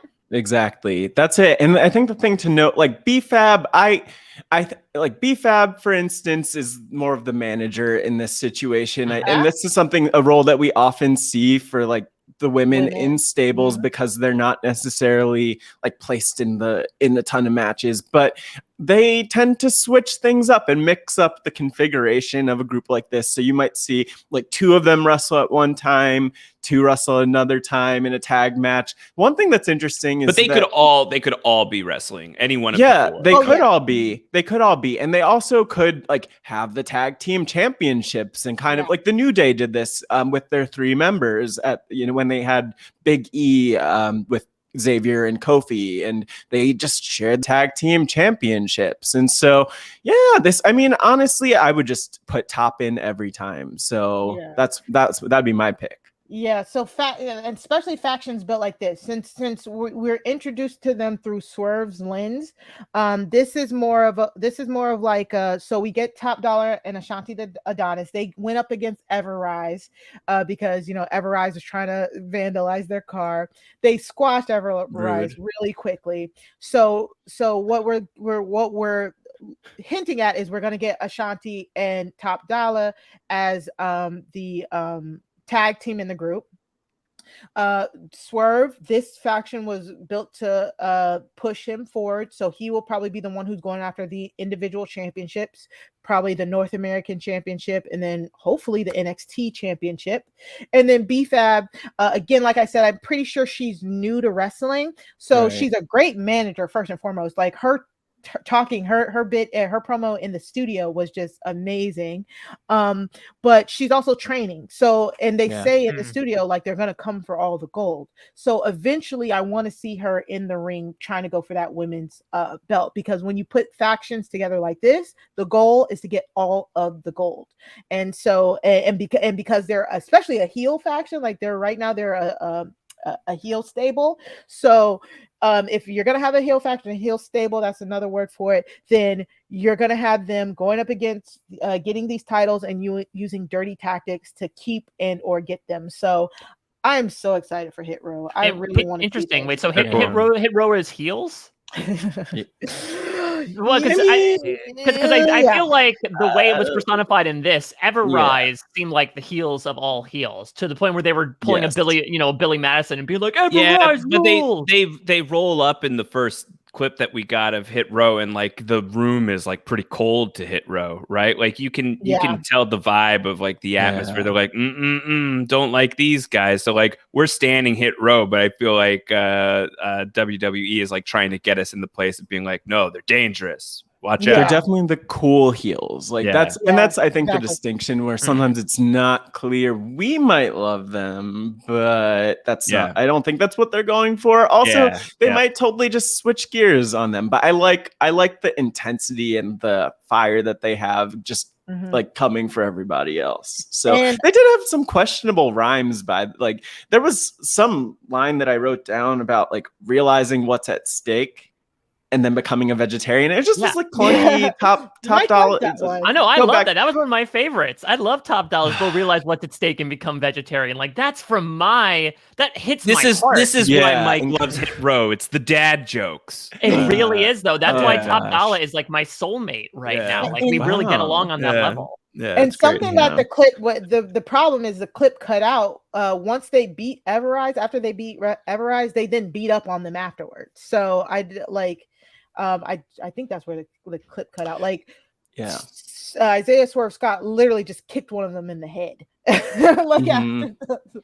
So they are trying to be the cool heels, and unfortunately in WWE you'd rather be a heel because sometimes the babyface promos just don't get over and don't connect. They could be a little stale. Yeah, as much. So yeah, it makes sense. I feel like with the heels, it's like the PT Barnum idea, right? Or the Streisand effect of any publicity is good publicity. Like, oh, you're bound to garner more attention if people dislike you or love to hate you. Then like heroes are kind of boring just in general, and so I think it makes sense why you'd rather be a heel than a face. So this is why we wanted to spotlight Hit Row this week, because we had the time, and I really love them as a stable, and I just want to see more and more and more. We also got another stable debut, so this is really interesting. Yeah, there have been like vignettes throughout the past few weeks, and it just kept showing the Diamond Mine. The Diamond Mine is opening. It's gonna come soon. And it was like a lot of vignettes of people like kind of just like working out. So it kind of gave like a lot of like CrossFit type energy, like we're coming to make you CrossFitters. But at the end of the Kushida Kyle O'Reilly match, wait, so someone's actually named Kyle O'Reilly? Yeah. Sounds like a switch of Rilo Kiley. Is that the name of that band? Oh, I don't know. Oh my gosh. Or Kylo Ren. Or Kylo Ren, exactly. Yeah. Kyle O'Reilly and Kushida were having just a great match. As Kushida is the Cruiserweight champion. It was a non-title match. I think Kyle O'Reilly wins, but the biggest thing is Adam Cole, who Cole and Kyle O'Reilly have been fighting for God knows how long now, comes to beat up Kyle O'Reilly. But as he's coming to beat up Kyle O'Reilly, all of a sudden we just see somebody in a hooded figure beating up on Kushida, and then two other guys. A whole mess of football players. And then with like 6 security guys just like getting in a big tug of war line to try to tear these two guys apart. Yeah. Yes. Yeah. So Roderick Strong, the person who is beating up on Kushida, literally was the best friend of Kyle O'Reilly and Adam Cole. So it's very weird and awkward because they were all in a stable together called the Undisputed Era. Kyle O'Reilly, Adam Cole, Roderick Strong, right? Then Kyle O'Reilly and Adam Cole started fighting, and Roderick Strong was like, I don't like you guys fighting. I'm gonna run away. And it was like kind of like that type of vibe to me. It was just like he's like, we're supposed to be brothers, blah blah blah. And then he left, and we hadn't seen him for a while.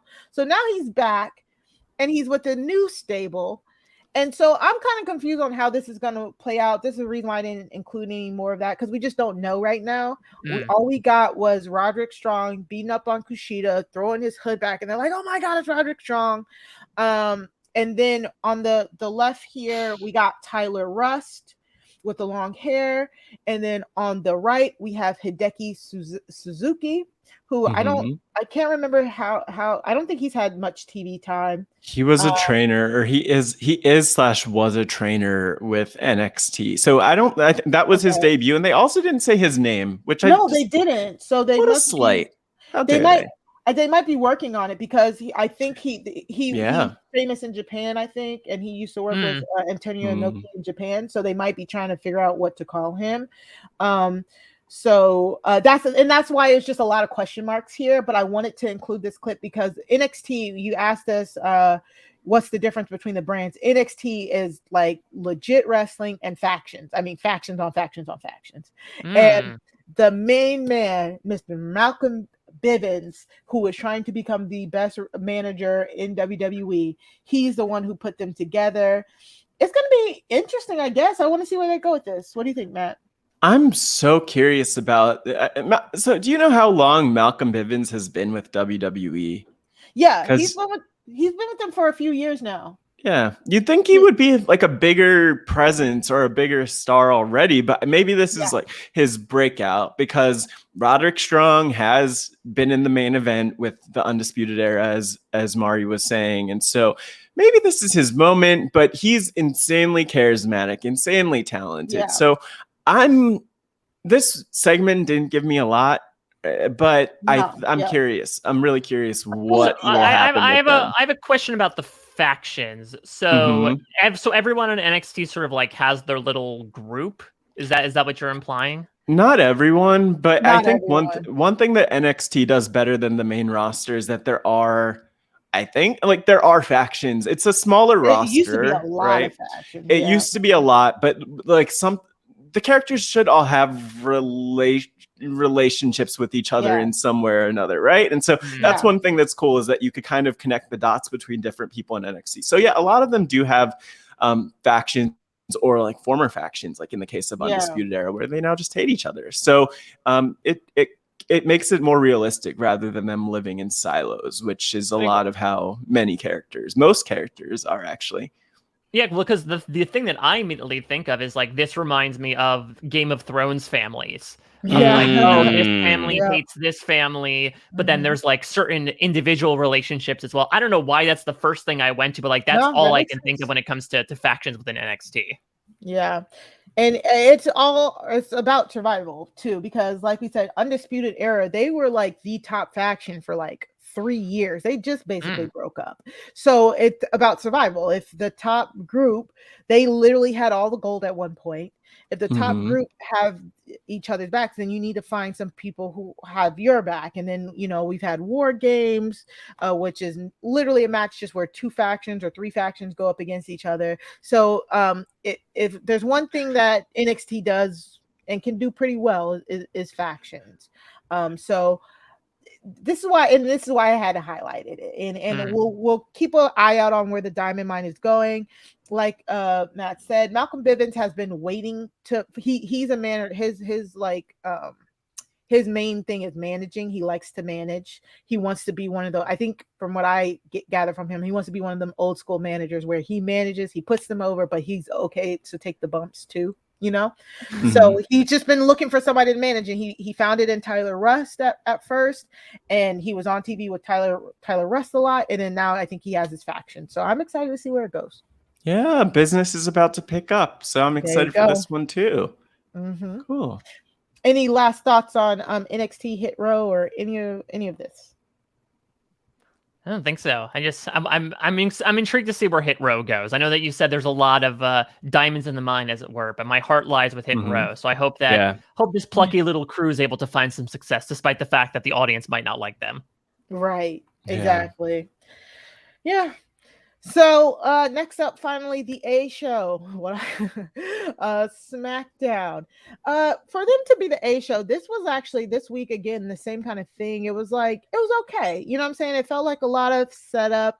It felt like a lot of like we're trying to get there, but it was okay. It was an okay show this week. Not one of my favorite shows, but we have to open and talk about the head of the table, Roman Reigns, the Universal Champion.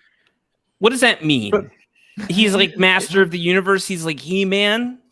He thinks he is. He really believes he is. Oh, okay. Is like Roman like reigns overall? Is that what it is? Like Roman reigns supreme? I mean, I don't know if his name is meant to be like as corny as it is. Yeah. But that's him. He's the head of the table. He's all about being the head of the family and providing for his family. You have to acknowledge him. Yes, because acknowledge him. Quick background, Roman Reigns is tangentially family and related to The Rock. And and so the Usos, I didn't send you guys any clips this week. Jey Uso is still gone, so it was just Jimmy Uso trying to prove that he wants to do what Roman says. And the Uso brothers, they are twins. They are the sons of Rikishi. I don't know if that rings a bell to any of the two of you. Nope. But there's a deep Samoan dynasty and bloodline that runs through WWE, that runs back generations. And so Roman is saying he is the champion right now. He is the head of the table. He is the tribal chief of their family. And everybody in their family need to acknowledge him as the tribal chief. Okay. And everybody on the roster needs to acknowledge him as nothing works better than getting, as we outlined with Mice, don't hit me, okay? Exactly. We're not going to hit you. Everyone's really courteous in wrestling. Yeah, acknowledge me. All right, Roman. I understand boundaries. Yeah, of course. So with that head of hair, by the way, which I'm surprised you two haven't commented on that yet, because that comes up. I feel like that comes up a lot. Yes, You have to listen. I think because, Matt, I feel like a luscious head of hair is a dime a dozen in wrestling. Has been my experience so far. Yes. You know, there's just luscious heads of hair everywhere. That if I were to start ranking the luscious heads of hair, we would be here for a long time because there's so many. That's a good point. Like, you either have to have to be a male wrestler, you have to have either really long hair or no hair. It seems like there's really not a lot of in between. There's not like a genuinely modest side part. There's a lot of a side part, like down the middle. There just isn't like there's just like tons of long haired people. Yeah. But I acknowledge it. I acknowledge Roman Reigns' hair. I think we talked about this on one of the podcasts, but like, totally. Fun fact: sometimes the long hair helps them obstruct when they're calling the spots. So, what does that mean to call the spots? So, you remember when we watched Ready to Rumble and we saw King and DDP saying shoulder tackle? You know, it helps hide them calling the spots sometimes. That makes sense to me. That makes a lot of sense. Yeah. What is Ding Dong Hello? It is the greatest wrestling TV show on SmackDown. Bayley, it's her segment. As you guys see, so sometimes they have like segments. So MVP has the VIP lounge.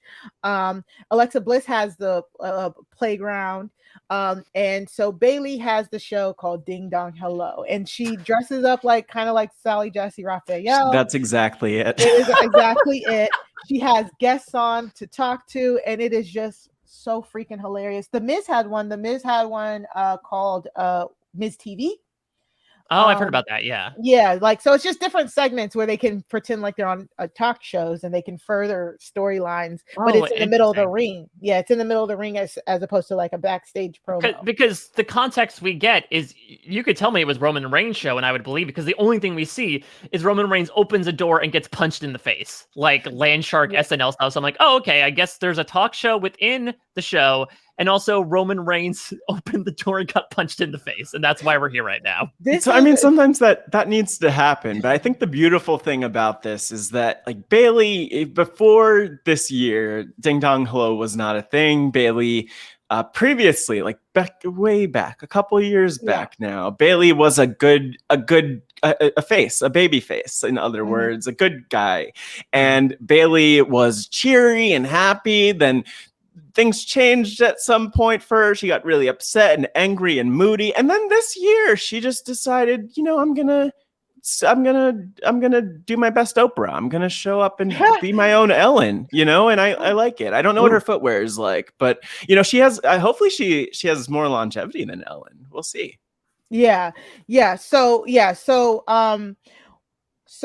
So first off, Matt, do we have any pictures to show? If you're watching YouTube, we are showing some pictures here. So what we're gonna do is, what do you got for us, Matt? I have we've got this. Sally Jesse. Oh my God! Oh, Sally! Whoa. I hope there's no copyrighted content in there. So probably some of it too. By the way, Express Scripts and Squarespace are two things you should definitely check out. Absolutely. Yeah. It's rewriting script on care, much like Vince McMahon does with the scripts from WWE. Yeah. But I thought that was a picture of Bayley. I tried my best. Wow. Bayley Jesse Raphael. Bayley Jesse Raphael. You guys are killing me. Yeah. So the mixed tag match between Bayley and Seth Rollins and Bianca and Cesaro. Bianca was just like minding her own business and cutting her promo saying, you know, you should believe I did it. Believe in me, believe in yourself. A very textbook babyface promo. And then Seth Rollins comes out, starts laughing in her face. We get the whole, it's Ding Dong Hello. And then it leads us into this mixed tag match, which opened the show, and it was pretty good. Again, this episode of SmackDown did kind of feel like a filler episode, to be sure. And so Bianca and Cesaro facing up against Bayley and Seth Rollins. It's like these are like dream matches, but also we've just been seeing it so much that it's kind of like, okay, yeah. When you see it so much, it's really kind of just, it gets old. And then we get Bayley pinning Bianca, which I don't know if Matt agrees with me, but the whole point of Hell in a Cell is for a feud to end. And they're hinting that the feud is not about to end here. Yeah, it was interesting to say the least to see this happen. I'm not mad that the feud didn't end. I mean, it was a weird place, if you ask me, for them to have Hell in a Cell in their feud. But, you know, I mean, I'm happy. It was the match of the night, arguably. And I'm sure a lot of people would say the same thing. But yeah, it was, I have to say, like, I don't mind it. I think we were talking a little bit if we thought this is where Sasha Banks was going to come back and be. Sasha Banks is who Bianca Belair fought at WrestleMania. Yeah. And we didn't get that, which I'm fine with. Like, I'm happy for Sasha Banks to come back when there's actually a crowd, which, like, as a side note, I don't know if we mentioned this, but there's going to be an actual crowd there in a few weeks' time. Oh, wow. Yes. Yeah. So so that's going to be I'm good. going. And honestly, if we're gonna get Bayley, if we're gonna get Bayley versus Bianca again at Money in the Bank, then it would make sense to me that Sasha maybe premiere there, so that we can like get that match stopped. I really like Bianca Belair personally. Yeah. I don't know, maybe it's like the hair or how impressed I was by how many kip-ups that she did. That's my general thing, as well as I'm like, maybe that's also why I like Riddle, is because I was like, I'm just so genuinely impressed by the athleticism of some of these people. Oh, by the way, by WWE Funko Pops, apparently. That popped they're really up. fun. But yeah, I don't like look at this. Look at this freaking crap. This is amazing. Cool. This is cool. Yeah, bouncing off the ropes. Exactly. Beautiful. Like I want to be entertained by, like, I know, like you said, some focus more on the wrestling, some more on the character building. Yeah. In general, when it comes to matches, I just want to be impressed by like the actual feats that are pulled off. And I feel like Bianca was someone who really impressed me there. Yeah. Yes. Yeah. And again, seeing her promo as like and they cut most of it off in the clip that we sent you guys, but like basically it's people have been complaining that it's the same promo. Well, that's what happens in WWE, to be quite honest, especially for baby faces. They cut the same babyface promo week after week after week. They just say they just come on and just say the same thing, basically. It's like a different variations. But like, nothing's meaningfully changing. They're still fairly pure. Exactly, Josh. Yeah. And that's why WWE needs some like real help writing baby faces, because their babyface characters get stale or way quicker than their heel ones do. It's interesting if Kevin Mahadeo of the Everything is Super podcast on Post Show Recaps were here, he would have a lot to say about the fact that like a lot of comic book writers, and the reason why like a lot of like the Superman stuff recently in movies has just been like kind of like, we got to make him dark, we got to make him grim, we got to make him gritty, he's got to break necks, Superman's got to be a badass. It's like, no, you're fundamentally misunderstanding the character, but also just because like he's like he would be a baby face, like just because like he is like a good guy doesn't mean he has to be boring. Like there can be a lot of really compelling material emanating, hopefully, from somebody who's pretty good. Otherwise, we're all in huge danger. Otherwise, then you're just watching a bunch of like depraved individuals like SmackDown on each other. Like somebody who has like heroic qualities can be interesting and compelling, and like you can write to that. And for whatever reason, in like the superhero meet in like the filmed superhero landscape, like this has been a huge issue with that character. And then Kevin would go on to say, look at Captain America, look at all the ways that they've made that an interesting character. Across the iterations, like they've been able to do that. So he would just go on a huge Marvel versus DC rant at this point. But I think that sounds like that applies here, that like if it's just like week in and week out, it's just like sort of the same thing. Like that does sound like a writing problem, because that shouldn't have to be the case. There should be a way where like you can like layer in different textures for somebody who is, you know, like lawful good does not have to mean like ultra boring. Yeah. Exactly. Well, unfortunately, it's not even like probably a writing problem, because there are a lot of great ideas between the wrestlers, who so many of them are. I mean, all of them pretty much are fans, long time fans. And so they'll pitch their ideas, as Mari was saying, and they'll get shot down, or the writers will come up with a list of ideas and then those will get shot down. So you have to be a writer in your own right to some extent, right? To be a fairly successful wrestler, because you're building an avatar. It's a little like Saturday Night Live, where like oftentimes you won't be able to get on unless you like pitch yourself, especially initially. So like you do have to. I mean, I've watched enough Glow to like get a general I love Glow, sense of that. Of like, all right, you got to create your character. You have to build meaningful storylines as well. And again, it sucks that it all comes down to just like the thumbs up or thumbs down of the king in the gladiatorial arena in Vince McMahon. But you have a lot of creative control to essentially like before your name is taken away to create this person. Yeah, and it also depends on how much pull you have, because some, like the New Day, they basically have complete creative control on their characters. Like they legit have full total control. Basically, some of your lower card guys do not. They have to take what the writers give them and try and turn it into something good. And I think that just the problem here with the Bianca and Bayley stuff is they're being booked to continue to feud. So if they're being booked to continue to feud after feuding for 3 months, the writing is getting repetitive, and I don't think that's their fault. I think I really want to see Bianca move on from the Bayley feud, maybe to the Sasha feud. Maybe we'll see what happens, back to the Sasha feud, should I say, because they feuded before WrestleMania. So it's just also being stuck in booking, and then now you're a babyface and you have to continue to say the same thing because you're facing the same person. So it's a lot going on, but I don't think that's the performer's fault. I think they are doing a great job with what they got. This match was good, and like I said, we got Bayley winning over Bianca, which was a booking decision. So now, and we also got there's a little backstage stuff of Bayley saying, "Oh, it's over when I say it's over," which means that Hell in a Cell was not the end.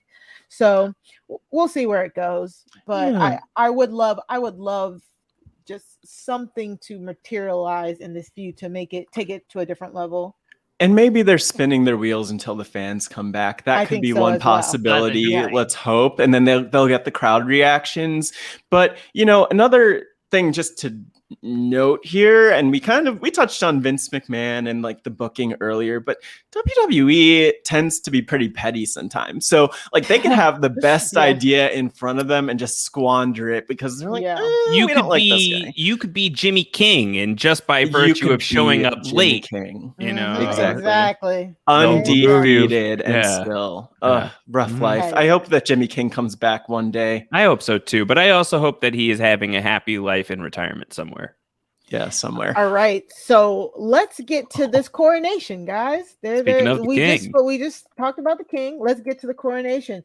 So we got Shinsuke Nakamura being crowned king. So you guys had no context. I sent you one clip of this. I have no ability whatsoever to comment on this at Well, all. What? You can't relate? The one thing I want to comment on is I said, I'm so happy we found Isaiah Swerve Scott, one of the best names I've ever heard. One of the worst names I've ever heard in my life, Rick Boogs. Rick Boogs. Boogs. Yeah, like as in like boogies, like Rick Boogs, like boogers, like he's got a bunch, like he's got a mucus problem. Yes. So context to this story. Shinsuke Nakamura last week, he beat King Corbin. Baron Corbin won the King of the Ring competition back in 2019. And so if you guys know even just a little bit, whenever you win the King of the Ring tournament, then for the rest of the year until the next King of the Ring tournament, you can refer to yourself as King if you want to. Booker T is one of the best people who have done this iteration. King Booker, right there. But so Baron Corbin was the king of the ring. He was King Corbin, Then we had the pandemic. We have not had a King of the Ring tournament since, but I feel like they wanted to get that King gimmick off of Baron Corbin. So Baron Corbin had been feuding with Shinsuke Nakamura for the past 3 or 4 weeks. Shinsuke Nakamura is known in Japan. He's a famous Japanese wrestler who came over to the WWE about 5 or 6 years ago. And he's known as the King of Strong Style. And strong style wrestling in Japan is like, basically, we're just gonna legit hit each other. Cool. Oh, damn. Yeah, and so he was considered the King of Strong Style. So him and Baron Corbin had been feuding. Last week, it culminated in a feud for the kingship, and so Nakamura won. So this was the week where he got the coronation. So Rick Boogs was previously in NXT. Like he barely did anything in NXT, but then all of a sudden, a few weeks ago, they started pairing him with Shinsuke Nakamura. Shinsuke Nakamura has a great theme song. His theme song is so good. And they paired Rick with him to just do the electric guitar on the theme song. And it's just kind of caught on. This week, I'm kind of upset they didn't show Pat McAfee like dancing to it, because that's like half of the allure to it. Every time Shinsuke comes out, Rick plays the guitar, and Pat McAfee on the announce team dances to it like it is the best thing he's ever heard in his entire life. Interesting. Yeah, and we didn't get it, so I'm a little upset. Yeah, but this is just it was funny. I love this pairing. It is the most awkward, weird pairing, but it works. Like, what is happening here? Exactly. It's beautiful. Yeah, it's beautiful. Now that like just like he's like guitar soloing for him. Yeah, Rick Boogs seems like a Russell Brand clone that like got a little messed up in the machine. Like he's trying to personify that, but a little bit different. I gotta say, Shinsuke Nakamura wins like the fashion prize for me. I love this asymmetric jacket going on with the sleeve cut. Like it's an outfit fit for a king here. It's a moment. Yeah, it is. Yes. Yeah. It's amazing. Could you imagine? Nakamura is known for his like entrances and stuff like this, and this crowning was amazing. I don't know why I have no clue why it works. Rick Boogs is like, I don't even know what generation of music he is like in. He's like trying to scream, but then he's kind of dressed like Paul Simmons, Richard Simmons. Like, I don't know what's I could see that. Yeah. It's a good look. And it's like it's interesting. It's interesting because he's got that like, muscle kind of thing going on, but he's also, he could fight, but he could also play a song and like, kind of I don't know why the word mesmerize is coming to mind, but he could like, kind of like play you a little love song, and it's sweet, it's kind of, those arms are capable of love and war. Love and war. Yeah. But his name is Rick Boogs. It is. Yeah, it's but so it's weird, his name is so bad. But like, imagine if you had a name that bad and you still make it work. Look at him. Like for instance, Wigler. Oh, right. But you can get away with it. That's not that bad. This would be like if you're like, all right, your wrestling name is Fart McPoops his pants, and he's like, all right, I'm gonna play this up. Give me my bongos. Here's farts, ready to stink up this to the ring. Or if your name's like Dewdrop, it's just like it's not like Piper. Dewdrop needs to take a lesson from what Rick Boogs is able to pull off and make your bad name work. Yeah, pull out that air guitar and start serenading Eva Marie. No, let Piper be Piper. Yeah. Let Piper be so Piper. I like this. I really like this pairing. It works. It was kind of funny too. The backstage announcer went to talk to Baron Corbin, and she was like, "Hi, King Corbin." Oh, Baron, how do you feel about this? That was so shady. Very shady. Very shady. So to finish it off, we had again, SmackDown went a little different in their approach to their Money in the Bank title matches.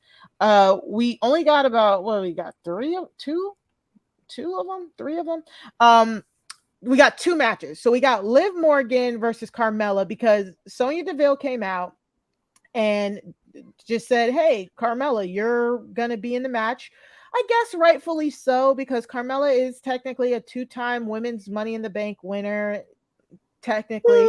I know Matt, and I was like, yeah, just putting people in matches isn't the coolest thing. But yeah. I have to say, like, the thing that I appreciated most about this moment was just Carmella's her getup, her uniform here. There was like the brown cow stunning.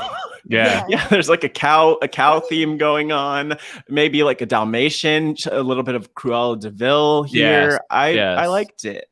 Yeah. And so she automatically gets in, but she's been feuding with Liv Morgan for the past 2 weeks over who's the most beautiful woman in the WWE, something like that. That seemed to be the issue.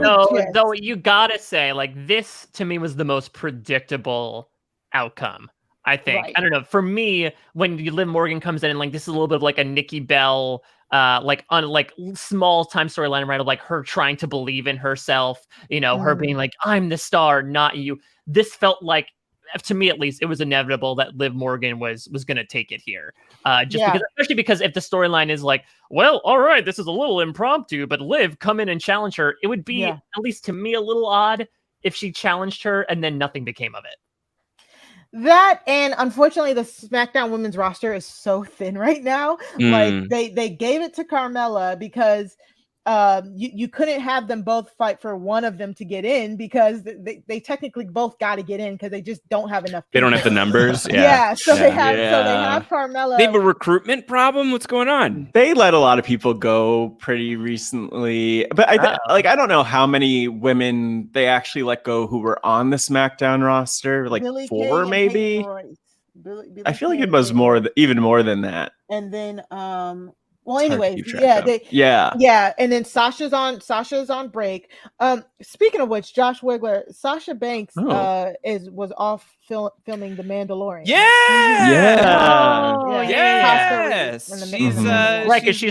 She's one of the Mandalorians. Yeah. It's her and Starbuck. It's her and Cara Thrace. Who has a different name on the show, Bo-Katan. Katie Sackhoff. Yes. So Sasha's filming. We got Bailey and Bianca are still feuding. So that literally leaves Carmella, Liv. They got rid of Ruby, Matt. That's who we were forgetting. They got rid of Ruby. And so the only other people who are billed on their roster as of right now is Natalya and Tamina, and they are the women's tag team champions. So they really don't have any options. So Liv coming down. Ooh, Jesus, sorry y'all, it's getting late.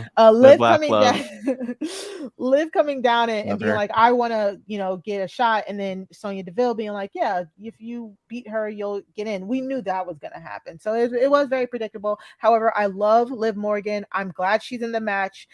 Liv Morgan can sell. She literally will take a lot of punishment, so I'm excited for that. But the match itself has like Carmella can work, but she doesn't take a lot of bumps. Liv takes a lot of bumps. Naomi and Asuka are high flyers who can take bumps. But Alexa Bliss, we don't know if she's going to be selling at all because her character has mind control. Super powered. The powers sell themselves. Nikki Cross is a superhero now, so again, I think if I was writing that, I would write the match around her possibly winning and then it getting stolen from her, out from under her. So we have 2 more spots from SmackDown, and what we're missing is we need some power. We need power players. We need heavy lifters. We need somebody who can throw some people into some stuff. And and the only thought process to me is you include the women's tag team champions in Natalya and Tamina, which we didn't show you. They didn't do anything this week. So I'm really interested to see who else gets added, because on this episode for SmackDown for the women, we only got confirmation for Carmella and Liv. However, Sonya Deville was in there. They had a lot of camera cuts to Sonya Deville. I would really love for Sonya to come back and wrestle and win Money in the Bank. Like I was telling James this last night. If Sonya Deville, she's right now, she was going through some stuff. She took some time off. She came back. She is now an authority figure. That's why she's able to make those matches. But she is a wrestler. She's a former, MMA wrestler. She can go. She is power. Ooh, I love Sonya Deville. She should wear that. I love her She so should wear a I know suit. she rocks that too, and like the sort of Yeah. like extreme capri look Yes. going on here with the knee-high pants. Yes, Look at and that. I would love for her to win Money in the Bank and then still be an authority figure. How, Matt? What kind Can of you do that? Abuse of power. Yes, It's a total yes. abuse of I would power. love that. And then she just But is keeps the booking the AOP fairly champion. standard in wrestling? Like that's like she'd be like totally within her abuse of power to do such a thing. Yes, they could Yes. make it. She could throw the champion into 3 back-to-back matches and then fight the champion after that. That would be the funniest thing. To be quite honest, my guys, gosh. Money in the Bank briefcase to me always works better on heels because heels can just do so much more with it. They come, they threaten, they'll come to the ring, they'll be like, oh, not today. They can play mind games. Baby faces have actually taken the Money in the Bank briefcase and have announced when they're going to cash in. How dare they? beforehand. Yeah, What well, does it know? And so like It's when they so stupid. when they cash in, what are the stakes? Like why, if you're a heel, are you choosing not to do it? Is it just because like I don't know, you're trying to just hold on to all that power? So what it is, what we mean is, so like Money in the Bank, it's for opportunists. Like that's honestly what it is. You should pick a time where your champion is at the most vulnerable, and then you strike. Like that's how most heels have used it. It'll be after like a last man standing match. Somebody has a last man standing match. They're celebrating, and then they come in. They can hit them with a briefcase. Then they hand the briefcase to the referee. The referee confirms you want to cash in. They say yes. They ring the bell. Then they can pin the champion right then and there. You can literally. If the champion is in their car, if the champion is running to their car, you can hit them and pin them there. So it just works. It seems to work way better with heels. I think the Miz. RVD The Miz was just the one had it. RVD. Well, RVD was the one who I think announced. He said, "I don't need to be an opportunist." He scheduled. He used his championship contract to schedule a match, which is John Cena probably did too. I think so. It makes sense though, because it feels like the Money in the Bank is sort of like it's like a weapon. It feels like an all-powerful weapon. And with the heels, they're obviously going to like make use of it. And I can very much see the faces though being like, "I'm going to put this up here, do the safe thing, and not have a nice investment going forward." And it's like, no, you want to be able to use that to make nefarious deeds happen. So I can totally see where you're coming from, Mari. Why a heel winning it would make more sense, because it actually means it might come into fruition rather than just cash. So I asked this when we were offline.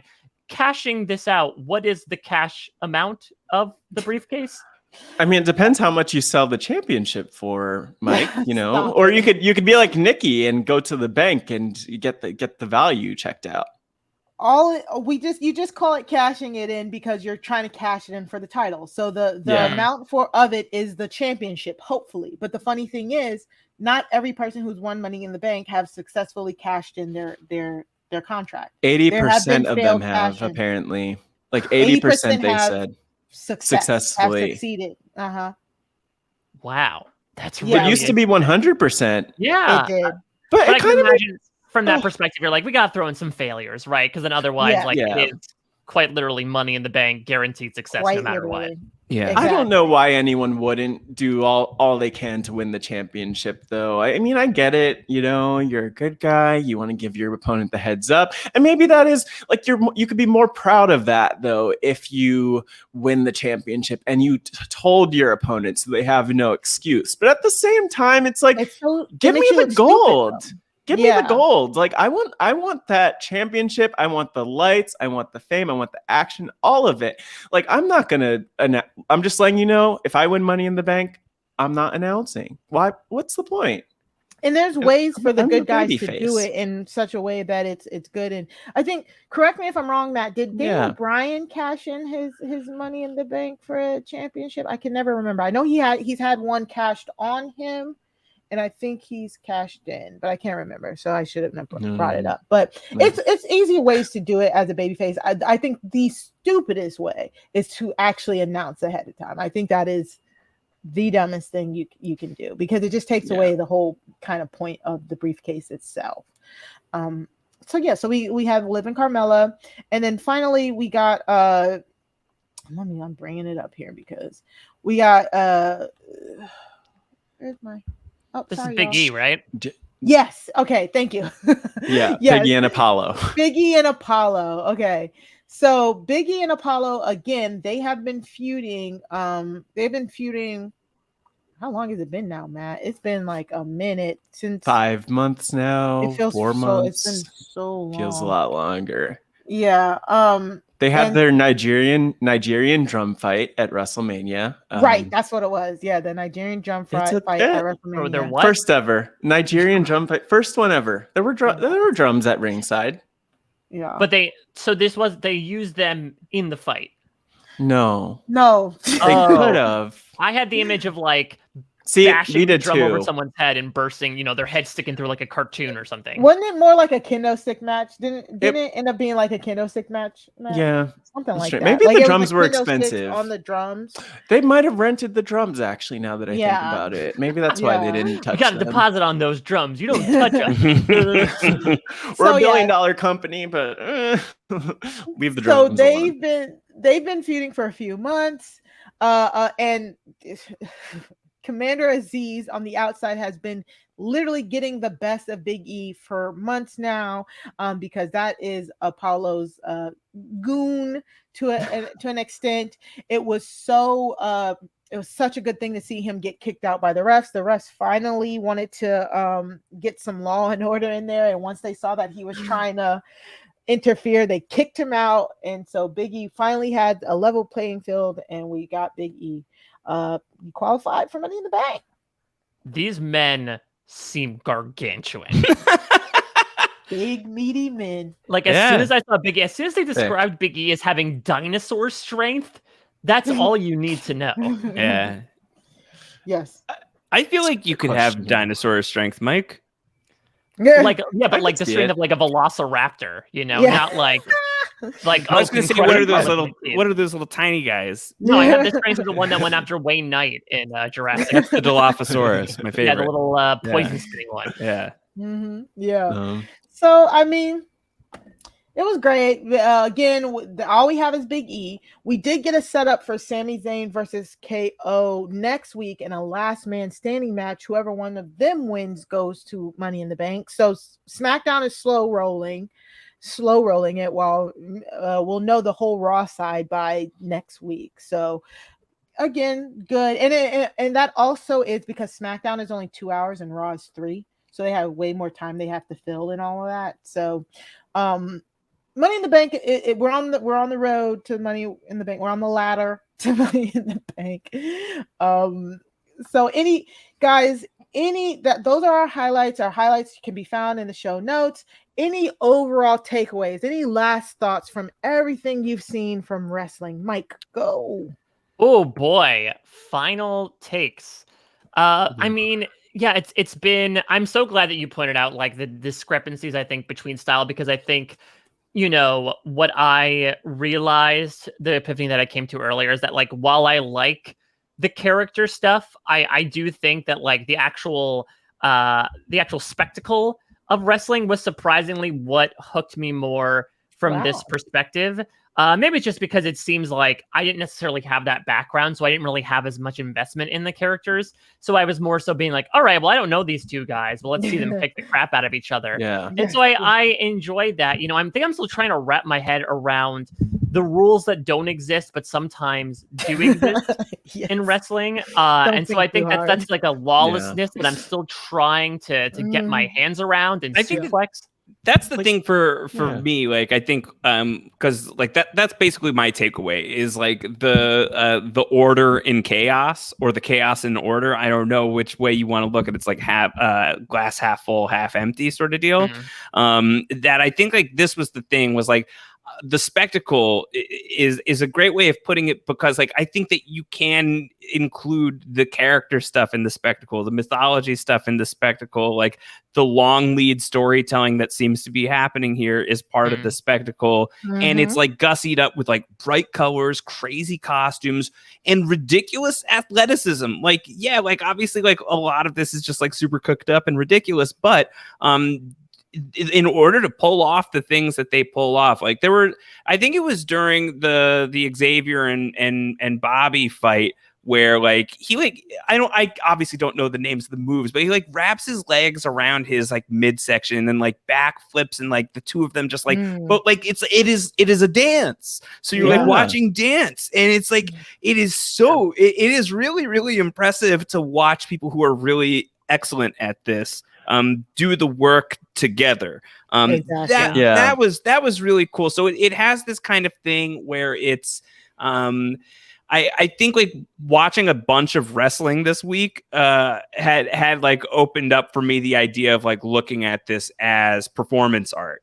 Yes, very much so. Like it really did seem like, especially thinking about for each of these matches, like despite the fact that there are, puppeteering hands above determining who wins what, it's really cool to think about how these people will probably work together behind the scenes and like scripting things out in a manner of speaking. It's really cool to think about that push and pull of them functioning as storytellers in their own right, as to how do they serve as scene partners almost.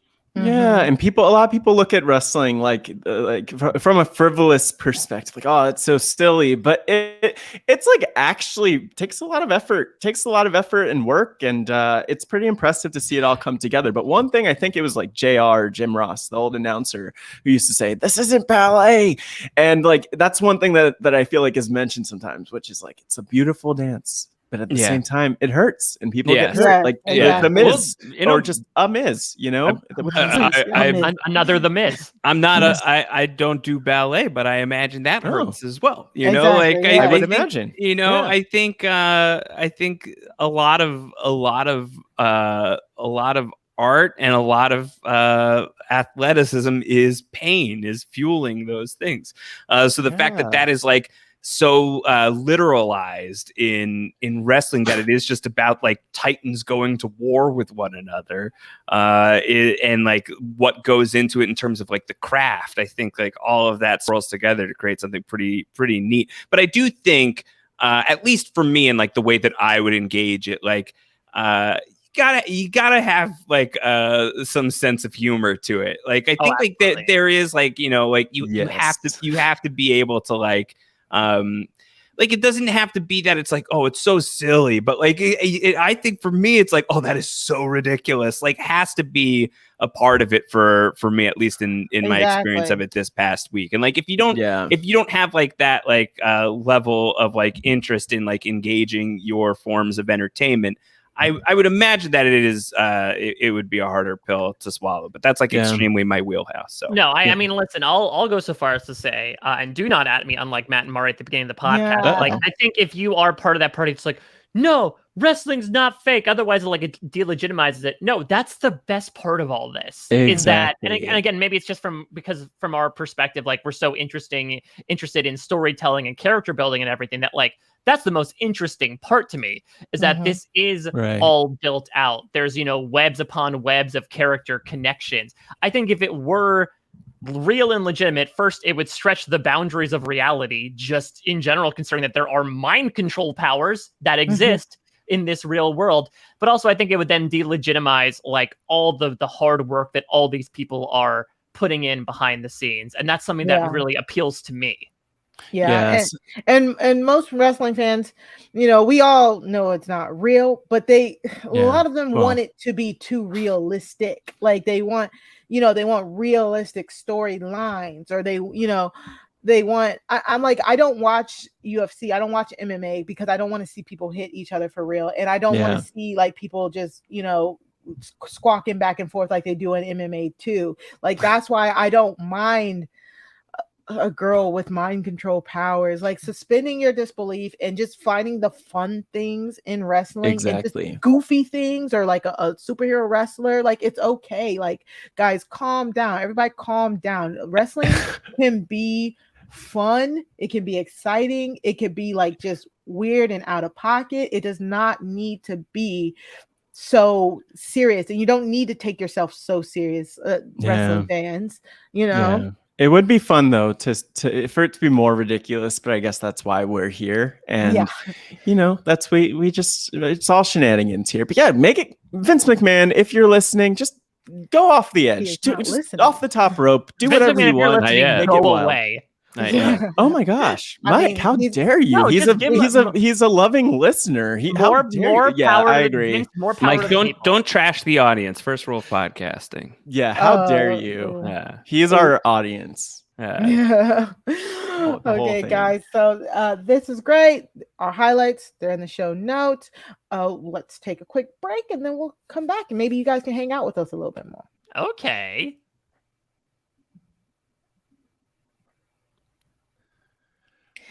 Well, all right. So we are coming up on that podcast. What's the record for the podcast? Oh my God. I know. We're not only trying a to do couple hours away from that. Yeah, we would have to hang out, I think, another 3. Okay, thank God. Okay, so we're not that close. No, so, we're not there. No. No. So okay, good. Well, so we do have a segment called Create a RHAPsler.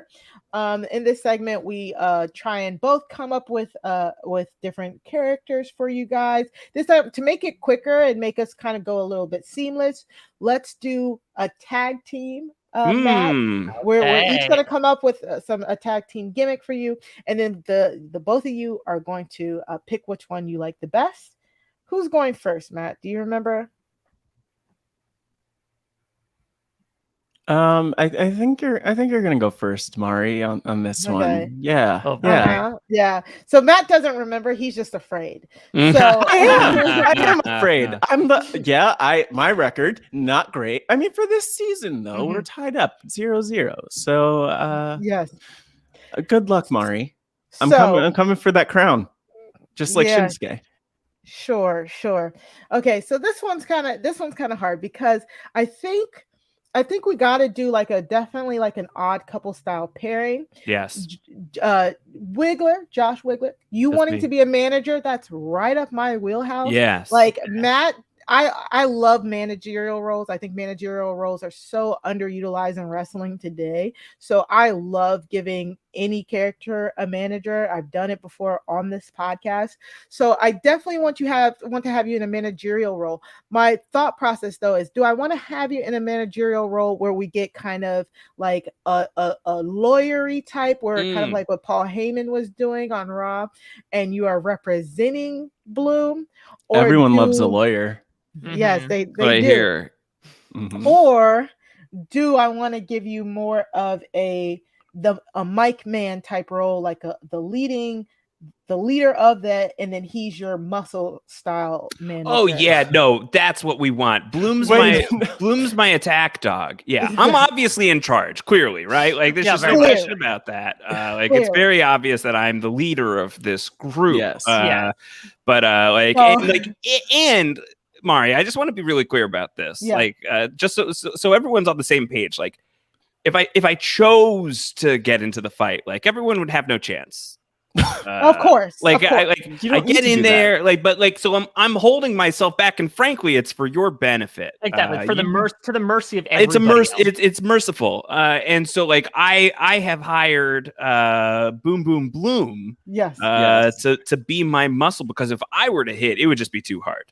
So, yes, your names, we've gone back and forth on changing. What are their names, Mari? So you literally just have to go with their names. Their names are kind of iconic, but I would shorten it. It would be J Wigler. Yeah. Right. And I would give your gimmick would be like the critic. Like you would be the critic. Like you would come out, you would just basically run the roster down. Like, this is crap. Yeah. You're crap. The audience is crap. You're the critic. I'm taking your story apart scene by scene. Yeah. Gosh, you were my hero before this. How dare you? And I like this as well. It really hits to those fans of the hit, what was it, John Lovett's show from the 90s. It stinks. Yes. It stinks. It stinks. It stinks. Yes. You're the critic. You're gonna come out. You have to come up in suits, not obnoxious suits, not Seth Rollins obnoxious. Just a good, nice suit. I'll dig up my my bar mitzvah suit and put that back on. It's gonna come up here. You're gonna be like Sasha with short ass suit on you. Yes, I'm feeling maybe an ascot moment. Might just put it. You know what? I've been waiting for my ascot moment. I've been waiting for this. A little bit. Yeah. at pay-per-views, maybe we get a cape, like an opera cape. Okay. You know what I'm saying? And a cane going top here. hat, Wigler's Wombat's top hat. Yeah. Oh, I love that. That's what I'm like, full on just a critic. Monocle. Yeah. Yeah. I'm forfeiting vision in one eye so that I can have the monocle. That's it. And then, but then, you know, if anybody tries to touch you, you have Mike Bloom. And And this is where I'm trying to think of what he would wear and stuff like that, because oh gosh, I kind of think of the sketch. You guys know the famous Key and Peele sketch where where Jordan Peele plays Obama, and then Key is the Luther. one yes, Luther, and he's overly aggressive, and he's breaking down what Obama said. That's what I'm getting at. I'm getting at Josh Wigler is just very precise. He uses the big words. Yeah. And then Mike comes out of nowhere like just a madman. Like I'm thinking like I'm getting tattered clothing. Oh my gosh. Just wild. Like he's pacing back and forth. Wigler has to hold him back. And Wigler just giving out all the critiques, and then Bloom hypes out, and he's like, "Yes, we're coming!" We're like just yelling at the top of his lungs, and Wigler just like, yeah. You had me yell at the top of your lungs. That's my go-to. So, for Bloom, I'm not going to steal Boom Boom Bloom because that is the name that Matt gave him. It is. I was there for that trademark. Yes. So it's real. I think for the name. Are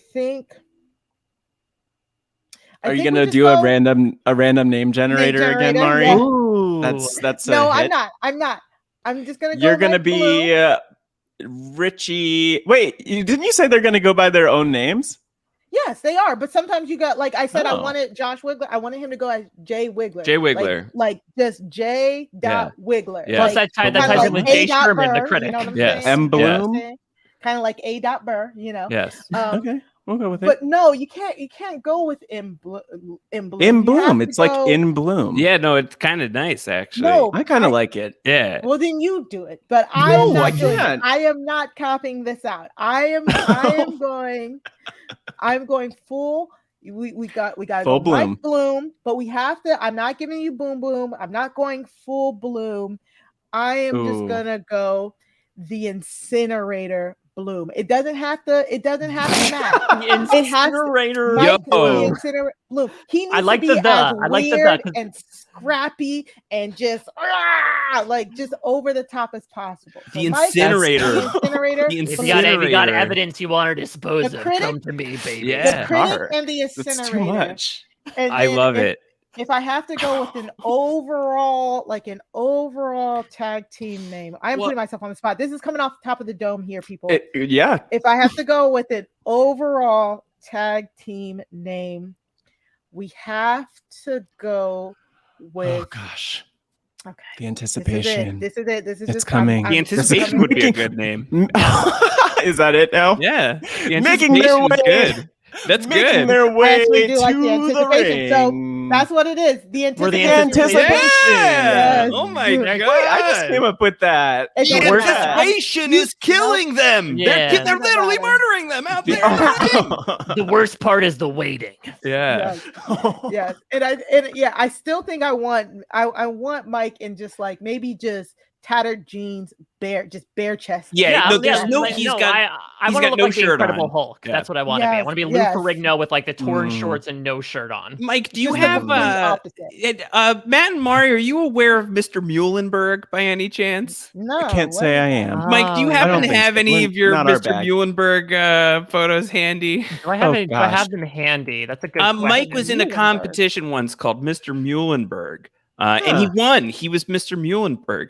And I'm just imagining what you looked like at the end of Mr. Muhlenberg. Is that like Muhlenberg, New Jersey or something? Muhlenberg was the college that I went to. And I think that you ended up like in like, didn't you have like a big hat and you were shirtless at one point? Is that right? No, so there was two different things. So my swimsuit look was me wearing like short bathing suits, and I danced to the Austin Powers theme song. That's and correct. I had the Union Jack on my crotch and a picture of Queen Elizabeth on my ass. And then for the formal wear, I tied about 24 ties to myself and actually had my future wife be my escort for what would ultimately be my crowning achievement. I had no Rick Boogs there to serenade me, but so which look are you talking about then, Josh? I think both of them, frankly. I think like it depends on if we're at like a formal affair, like the coronation.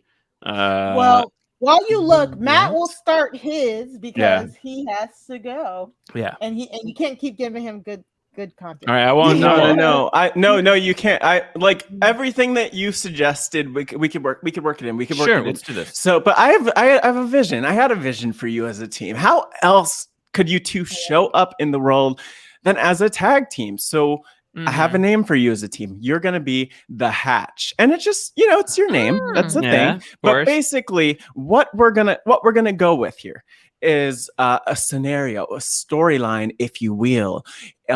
In September, early September, late August or so, who knows? They'll be doing a WWE draft, and I could picture you two showing up there, kind of like you two are celebrities, right? We're actually pretty famous. Yeah, big enough. Incredibly.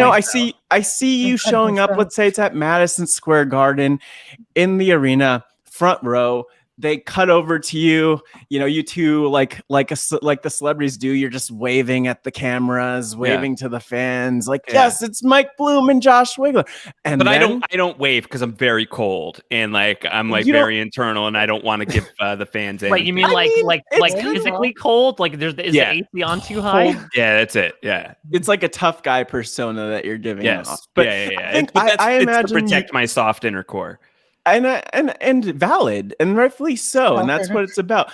I picture you two being dressed literally, as you would. However, you wear your deep V-neck shirts, show up. That's what it's about. So, that day at the draft, there's a lot of chaos going on, but out of nowhere, we get a news flash that something happened to Vince McMahon, and we, suddenly we need new people in charge of WWE. And so you not only become a tag team, but you actually become, the creative directors of WWE essentially. Okay. And not only are you called the Hatch, but you have a location, a studio called the Hatch, where you put on your programming. So, you book me and Mari, we could have a show on the network. You could have like, your Pearl Station Jam, whatever going on. Like, you kind of mix things up. Yes. But here's the gag. Here's the gag. There is a button in the studio, a big red button. Okay. That you shouldn't be pushing. Oh, it shouldn't push the button. And Josh pushes the button. Oh. And there's a big, massive flash. Josh, you disappear.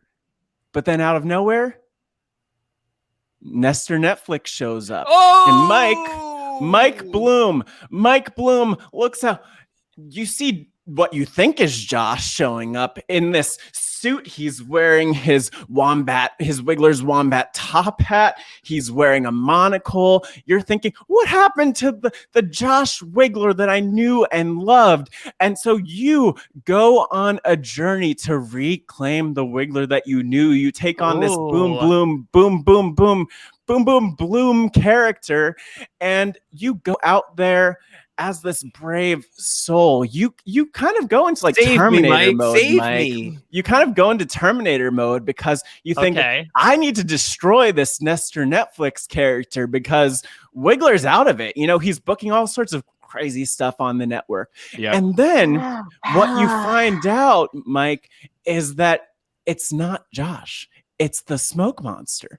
And you take him out. But then you get Josh back. You save him. It's great. But Josh, you're traumatized because you were in smoke monster hell. Now, this sounds a little too close to home. And so then you kind of come back. I picture you, Josh, being in like a Shambo / like Danielle, I think is her name. Yeah, Danielle Shambo.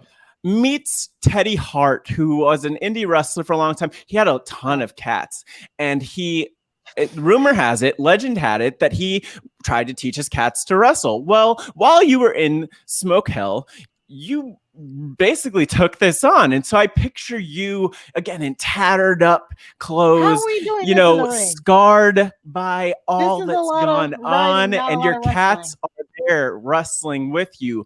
You take on a finishing move, the worm. I could see you doing the worm. Scotty too hot. I could do the worm. I could do the worm. I see it. I see you. I see you. And you start teaming with Mike, who's still boom, boom, bloom in his army fatigues and all of that. You know, my army fatigues. Wait a minute. What? During this time that I was in Smoke Hell, Mike, you had to enlist in order to. It's a whole thing. It was a journey, but I think it's more like less army, less military, a little bit more just like camo, because you had to go undercover and do what you could to undermine the smoke monster. I don't know how you got rid of the smoke monster. I don't know what happened. I don't know where the smoke monster went. But that's your tag team. And Mike, I could picture you in line with the boom, boom, bloom gimmick. You know, I'm searching for like exactly what the name of your finisher should be. But I want to go with the boom thing. I don't know if it's like the boom, boom, pow, and it's a punch.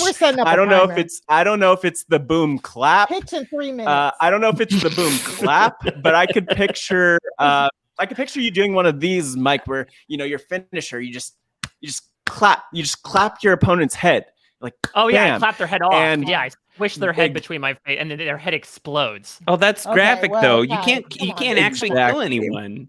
I can't actually. I don't think you should. You know, you would think it kind of takes them down for a little bit instead of wrestling. But I mean, so have you seen Alexa Bliss? Final characteristics. That's it. Can I suggest a finishing move for Mike? Yeah, I think it should be called the microphone.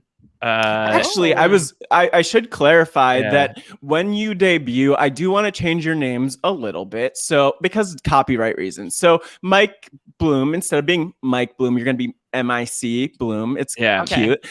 Josh, we're just going to add another G to your last name. And everyone would just think it's the same thing anyway. Yeah, I mean, that's how they probably spell it half the time. I would boost that to like 75% of the time. I get Wigler with 2 G's. Yeah.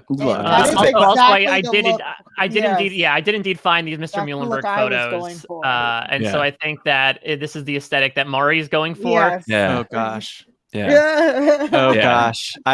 We have questions. We have See, I don't know, because I think the first one is maybe the outfit. Are you able to pull? Yes, I will. I will. On the second one is more of what Mari is going for in terms of the feral nature of it. Yeah. There we go. There he is, folks. If you're watching on the YouTube, which again you really ought to be doing, really should. Oh god. You get to see Mike Bloom as Mr. Muhlenberg. Yes, I recall the shorts actually being shorter. I'm actually.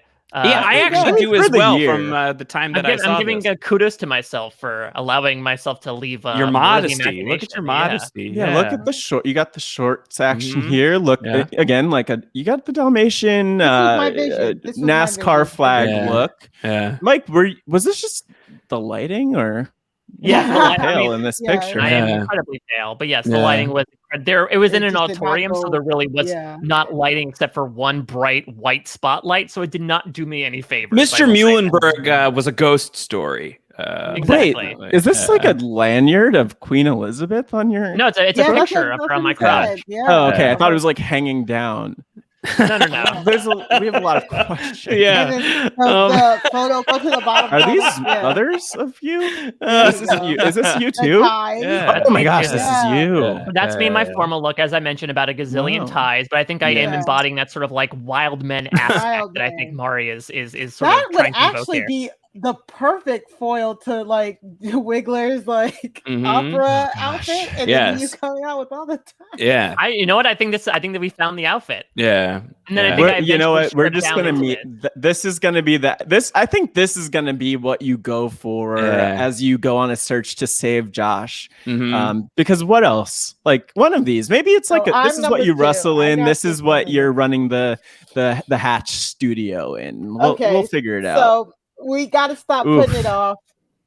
Which gimmick do you guys choose? Man. We don't, think about it. I bet. Really? I can only imagine that at this. I mean, moment they are in pretty time. distinct. I have to other. imagine at this very moment in time, like this precise moment that it's right now. Oh no! And actually, that it's now. That the anticipation is killing you because it's gotta be. I'm sorry, Matt. I'm so sorry. Pull the Band-Aid off. I'm so sorry, but the anticipation has killed you. Sorry, we have incinerated your pitch. Consider it burnt. Now, I was hoisted by my own petard. Now, I have a consolation prize, which is when we inevitably get the phone call from Disney to pitch them on the Lost reboot. It sounds like we've got ourselves an incredible premise, and we're ready to go, Matt. Though I will say, as far as our future in wrestling, I think the anticipation is going to be the way that we go. Mike, are you okay with this? So here's the thing. I mean, you created a great storyline that I think has some holes in it. Still not sure why I ended up joining the army. A lot of foxholes in it. What I will say is details. Josh and I are both incredibly anxious people. I don't think either one of us could live with the guilt of the incredible burden of budget that we would put on the WWE with CGI and various sets. That part I disagree with. I would sleep totally soundly at night asking the WWE for this budget. They could afford it. As much as I am not, completely 100% on board with essentially becoming Josh's Cro-Magnon hype man. I think by comparison, I have to go with the incinerator here. Yeah. How dare you? Yes. Oh my gosh. I'm just telling you. I'm just telling you the gimmick, the smoke, it's gonna happen. I mean, it's gonna happen. I mean, just mark my words. So in one of these worlds, I am the critic and I'm in charge and I'm the master of my own death. And then the other one, I've been abducted by a smoke monster. That's true. You go from all powerful. I've been taken to Matt, in your words, smoke hell. Who wants to go to smoke? No, wait. All right. I've been there. Here's another consolation. I've been there. I'm done with all that. Matt, as a bit of a consolation, what we'll do is Josh and I will, as the anticipation, we do host a podcast in the ring occasionally, and it's called Smackdown the Hatch. Oh, wow. Oh, that's pretty cool. Wow. That's pretty good. Did you have a writing team? Do you have a writing team with you there, Mike? I can't be mad. I mean, I want to see this gimmick come to life. Wow. We'll book it. We'll work on it. We'll organize a show. Yeah. It's going to be the first Wrestling RHAPup live show is going to feature you two versus some of the other characters that have come out of this. Are there any other tag teams that are part of the RHAP wrestlers community? There are, and Mari would probably know them better because I think she's won the. I will say. Kevin and Nigel were some type of political tag team here in Washington, D.C. And it's similar dynamic where I think maybe Kevin was the mouthpiece and then Nigel was the muscle. I don't know. I don't know. I think that's our only tag team so far. Yeah, that was the only other tag team. Chappelle and Grace, actually. Sea-Dog and Stella Hughes. You. Yeah. Yes. I think Ari Ferrari, he picked you, right? Am I his tag team partner? No, but he picked your idea. Oh, I don't even look. It's been a long time. It's been a long Yadis. We'll feature all of our. Well, that's fine. I mean, all of the tag teams to come. Feel free to try and challenge the anticipation. Yeah. So y'all are the champions right now. But we're the champions. Oh no, I don't want to be the champion. No, Mike. No, Mike. We definitely want to. Now, to anybody who wins Money in the Bank, make sure that you're hitting Mike with the briefcase. I'm asking you. I'm telling you. I'm putting up my boundary. Don't hit me. Mike. You better bring it. You can't hit me. Can't hit me. You want your fingers incinerated. Can't hit me. I want to join the anticipation now. Yeah, isn't right. You can be part of this. Everyone can be a part of this. Yeah, me. That is so good. The anticipation is the best part. Exactly. I love that name. That's so good. Yeah, it is. Guys. Wait, I came up with the name.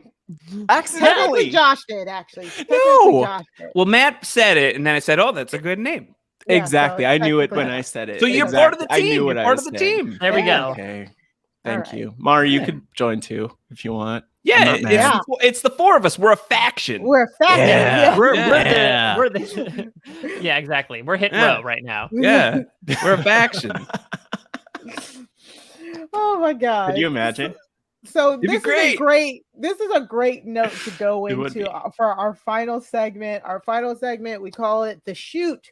A shoot in wrestling is any like real life, like unscripted situation that happens. And for us, the shoot, each week we shoot about what happened this week, our feelings about it. And I think we have a great shoot this week. Matt, start us off on what you're shooting. Yeah, so this is the end of Pride Month, and we actually, one thing I wanted to point out in line with this is on SmackDown, for whatever reason, Dolph Ziggler had his Pride wristband, and there's and a flag on his gear, which I thought was cool. But LGBTQ plus representation, not always great in wrestling. You could imagine. Gonna say, you could imagine. Yeah, probably not the best. We weren't looking to. I hope. I don't think Vince McMahon has won any GLAAD awards, but I'm not going to. I'm going to surprise him. Stranger things have happened, but. Yeah, look, but I would just say the when we were thinking of this shoot too, the big news that came out. Is phrasing that came out this week is that Toni Storm, who is an NXT wrestler, she is phenomenal wrestler, came out as bisexual. And it's interesting because like there were lots of wrestlers who showed up to support Toni. Piper Niven, also known as Doudrop, who's also bisexual, is one of them, and a lot of other wrestlers kind of spoke up and said their piece and stood as allies to her. But again, we haven't always lived in a world where, especially for the wrestlers, where it's been comfortable for them to come out, or even like safe for them to come out. And so I was like going through just like the list of different wrestlers who are in the LGBT community, and it's like surprisingly longer than I thought it was. So like you have Piper. I mean, it's not the longest list, but it's like Piper Niven, who aka Doudrop, Toni Storm, Shayna Basler, who was competing, Mercedes Martinez, who's in NXT, Sonya Deville, who we were talking about, Kayla Braxton, who's a ring announcer and also came out as bisexual, Tegan Knox, Jake Atlas is another character, and then beyond WWE there are so many other people. But one thing I think about is like just even growing up as a queer person and not seeing that representation there. Like the representation was like Chris Kanyon, who was the stunt double full circle for Jimmy the King in Beyond the Mat. And he was treated horribly and actually had a lot of like mental health issues related to just his various experiences. It was I think that looking at just what that representation has looked like in the past, it's far from perfect. I was on the Hold Up podcast with our friend. She was a former friend of the pod. She was a friend of the pod, then a former friend of the pod, now a friend of the pod again. After a week or so. Grace Leader, total heel. We absolutely can't stand Grace. We love Grace. We love you, Grace. But I was talking with Grace and Hudson about Billy and Chuck, a storyline where actually two straight men who played characters as assumedly gay men. They're queer coded. Got married. They were not. It was very complex and complicated. We talked about it in Hold Up in March. I would tell you to check it out. But like the point being that a lot has changed. WWE is not going to go back to that place where they have. Hopefully not going to go back to the place, please, Vince McMahon, where they have, like straight men playing and kind of making fun of the LGBT community. And so while there's a lot of work to still be done, like a lot of the characters I mentioned haven't had their sexuality acknowledged on TV in any way.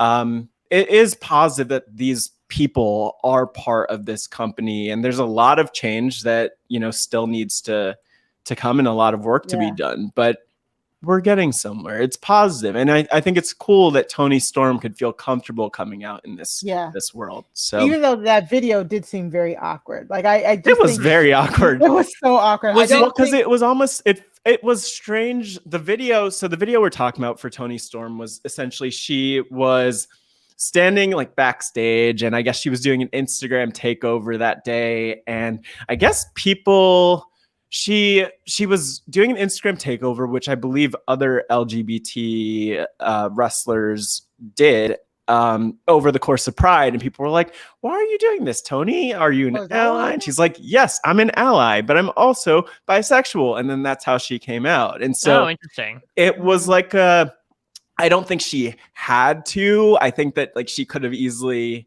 not acknowledged that, but I think it is beautiful that she kind of felt that she had the space to do that. And as far as I've seen, it's been met with a ton of love and support, which I'm sure they're always the Twitter trolls, but you know, everybody calm down, be more accepting and loving and inclusive. But you know, it's again, progress takes time.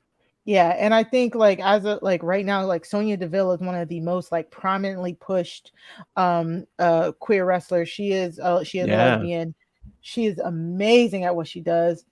Dang, she don't look good. I'm not gonna lie, she looked good every time I see her, and I just love how they featured her on all of their Pride stuff.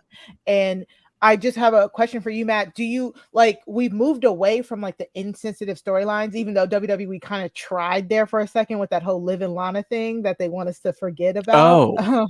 You forgot about it. Yes, they wanted me to forget. They wanted us to forget about that. And we smoothed it, and I appreciate that.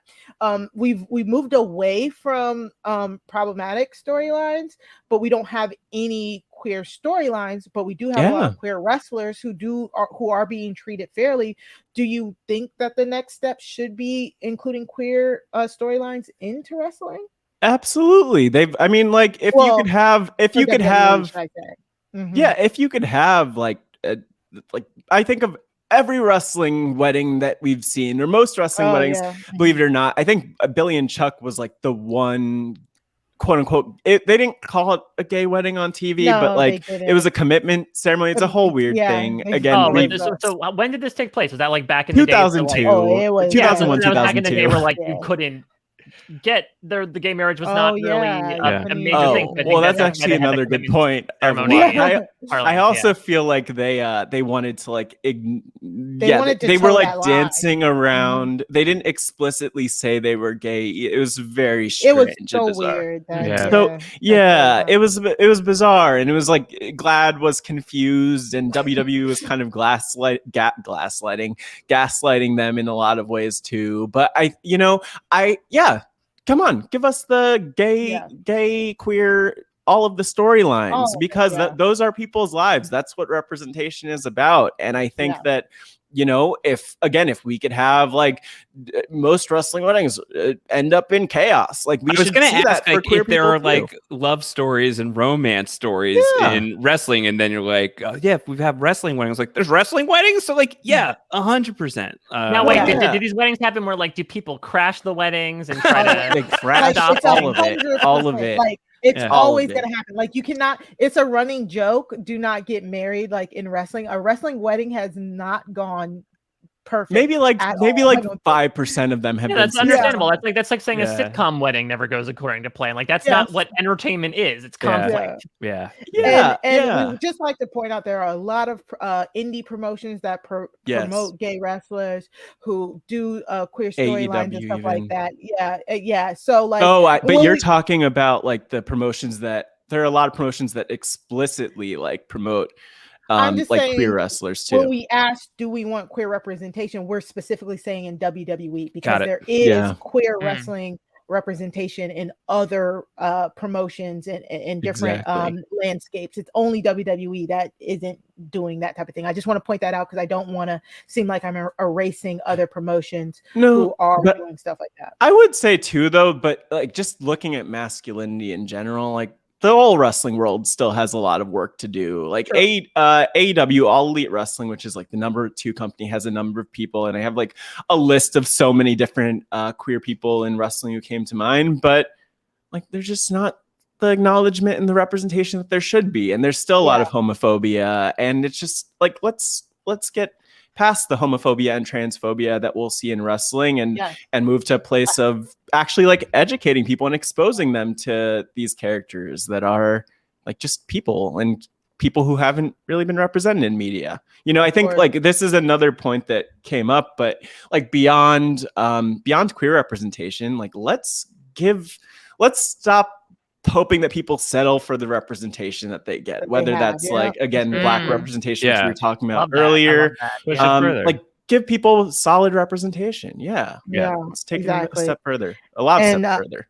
And speaking of AEW, we haven't been able to cover AEW for the last few weeks because they've been bumped for basketball. So I think they're coming back to Wednesday night next week. So hopefully we can dive back into some AEW coverage once they're back on the original time frame. And shout out to Nyla Rose, love her in AEW, doing big things for trans women over there as well.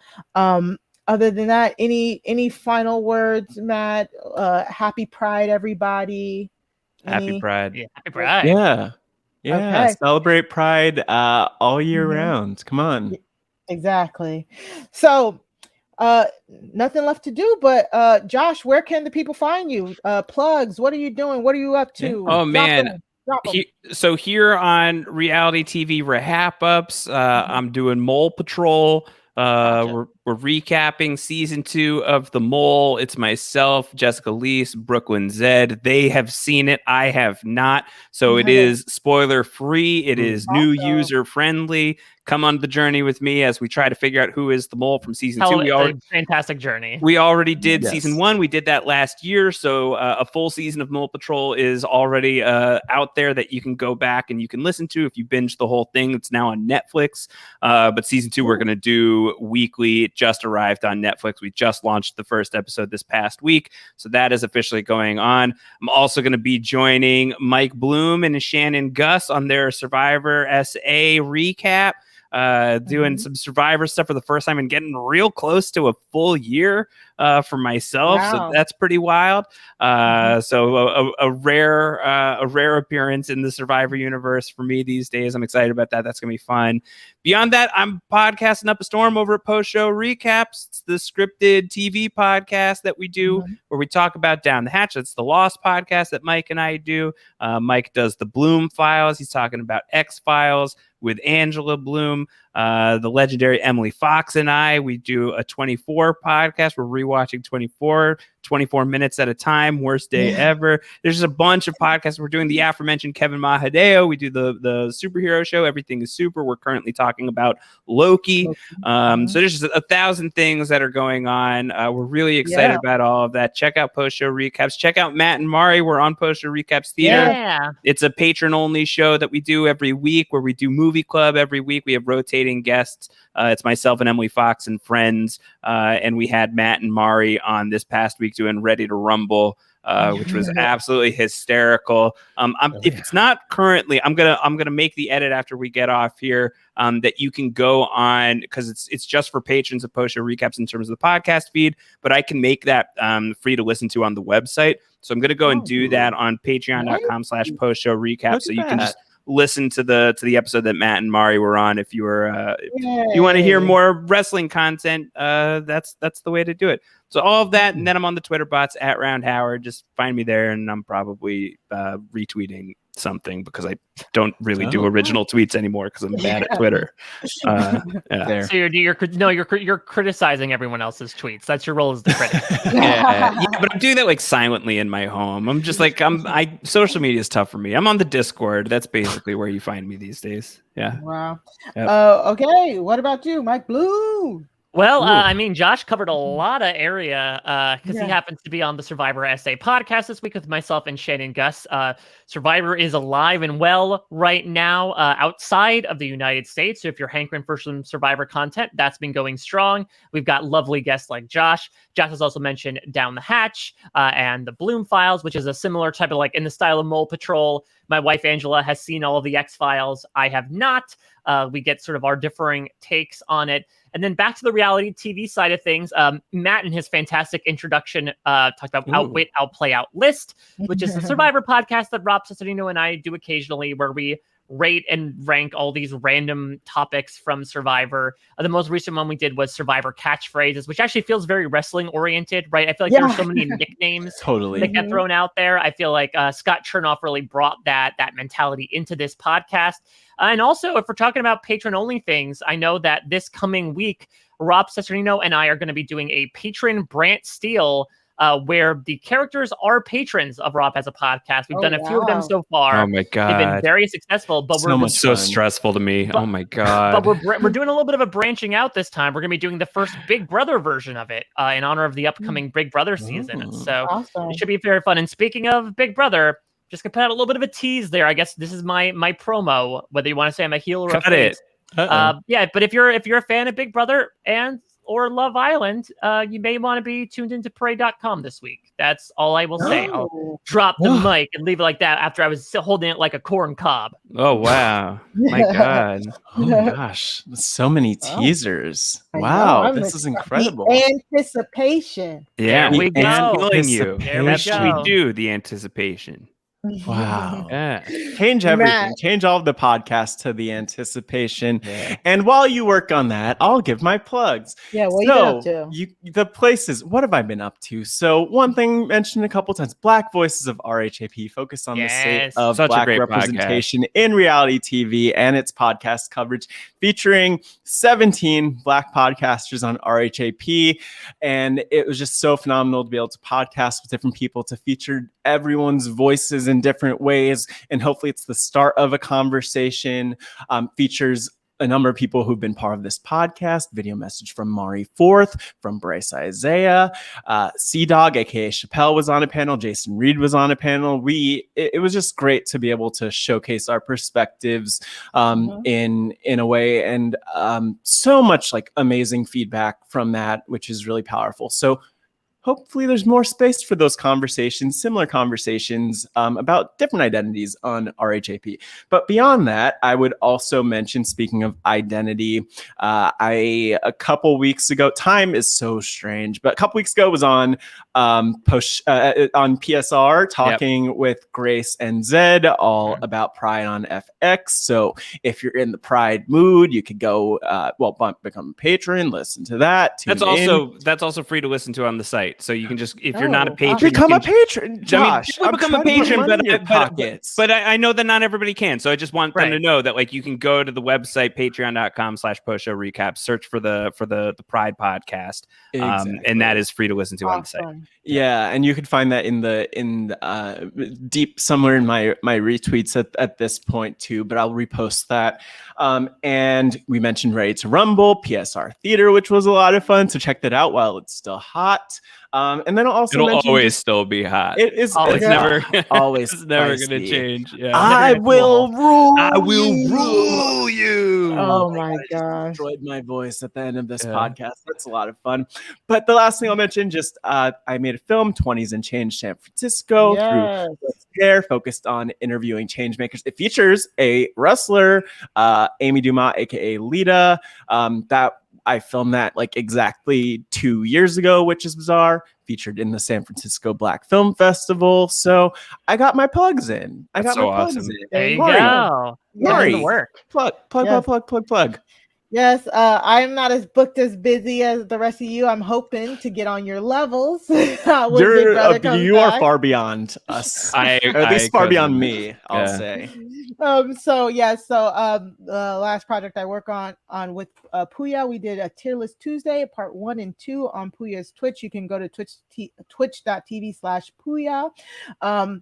That was real fun. I saw you guys on the tier list, which was we did you guys together. I was in there chatting it up a little bit. We did a tier list Thursday, I think is what it was with Puya, where we ranked which fictional universes would you want to live in? Yeah, it would be the best and worst places to live, which was a very fun time. So I think that the results will surprise you. That sort of is the clickbait. Some minds were changed on this podcast, including my own. Specifically my own. Pokemon is terrifying, is all I have to say. So you can go check out. I think those VODs are available on Twitch, Puya's Twitch. But other than that, I'm here every week on the Wrestling RHAPup. Hopefully, making some guest stops on some reality TV shows you might know. You'll see me. You'll see me around. But other than that, you can follow me on Twitter at Mari Talks Too Much, like the number 2. So other than that, guys, watch out for any flying elbows. We'll see you next week. Bye.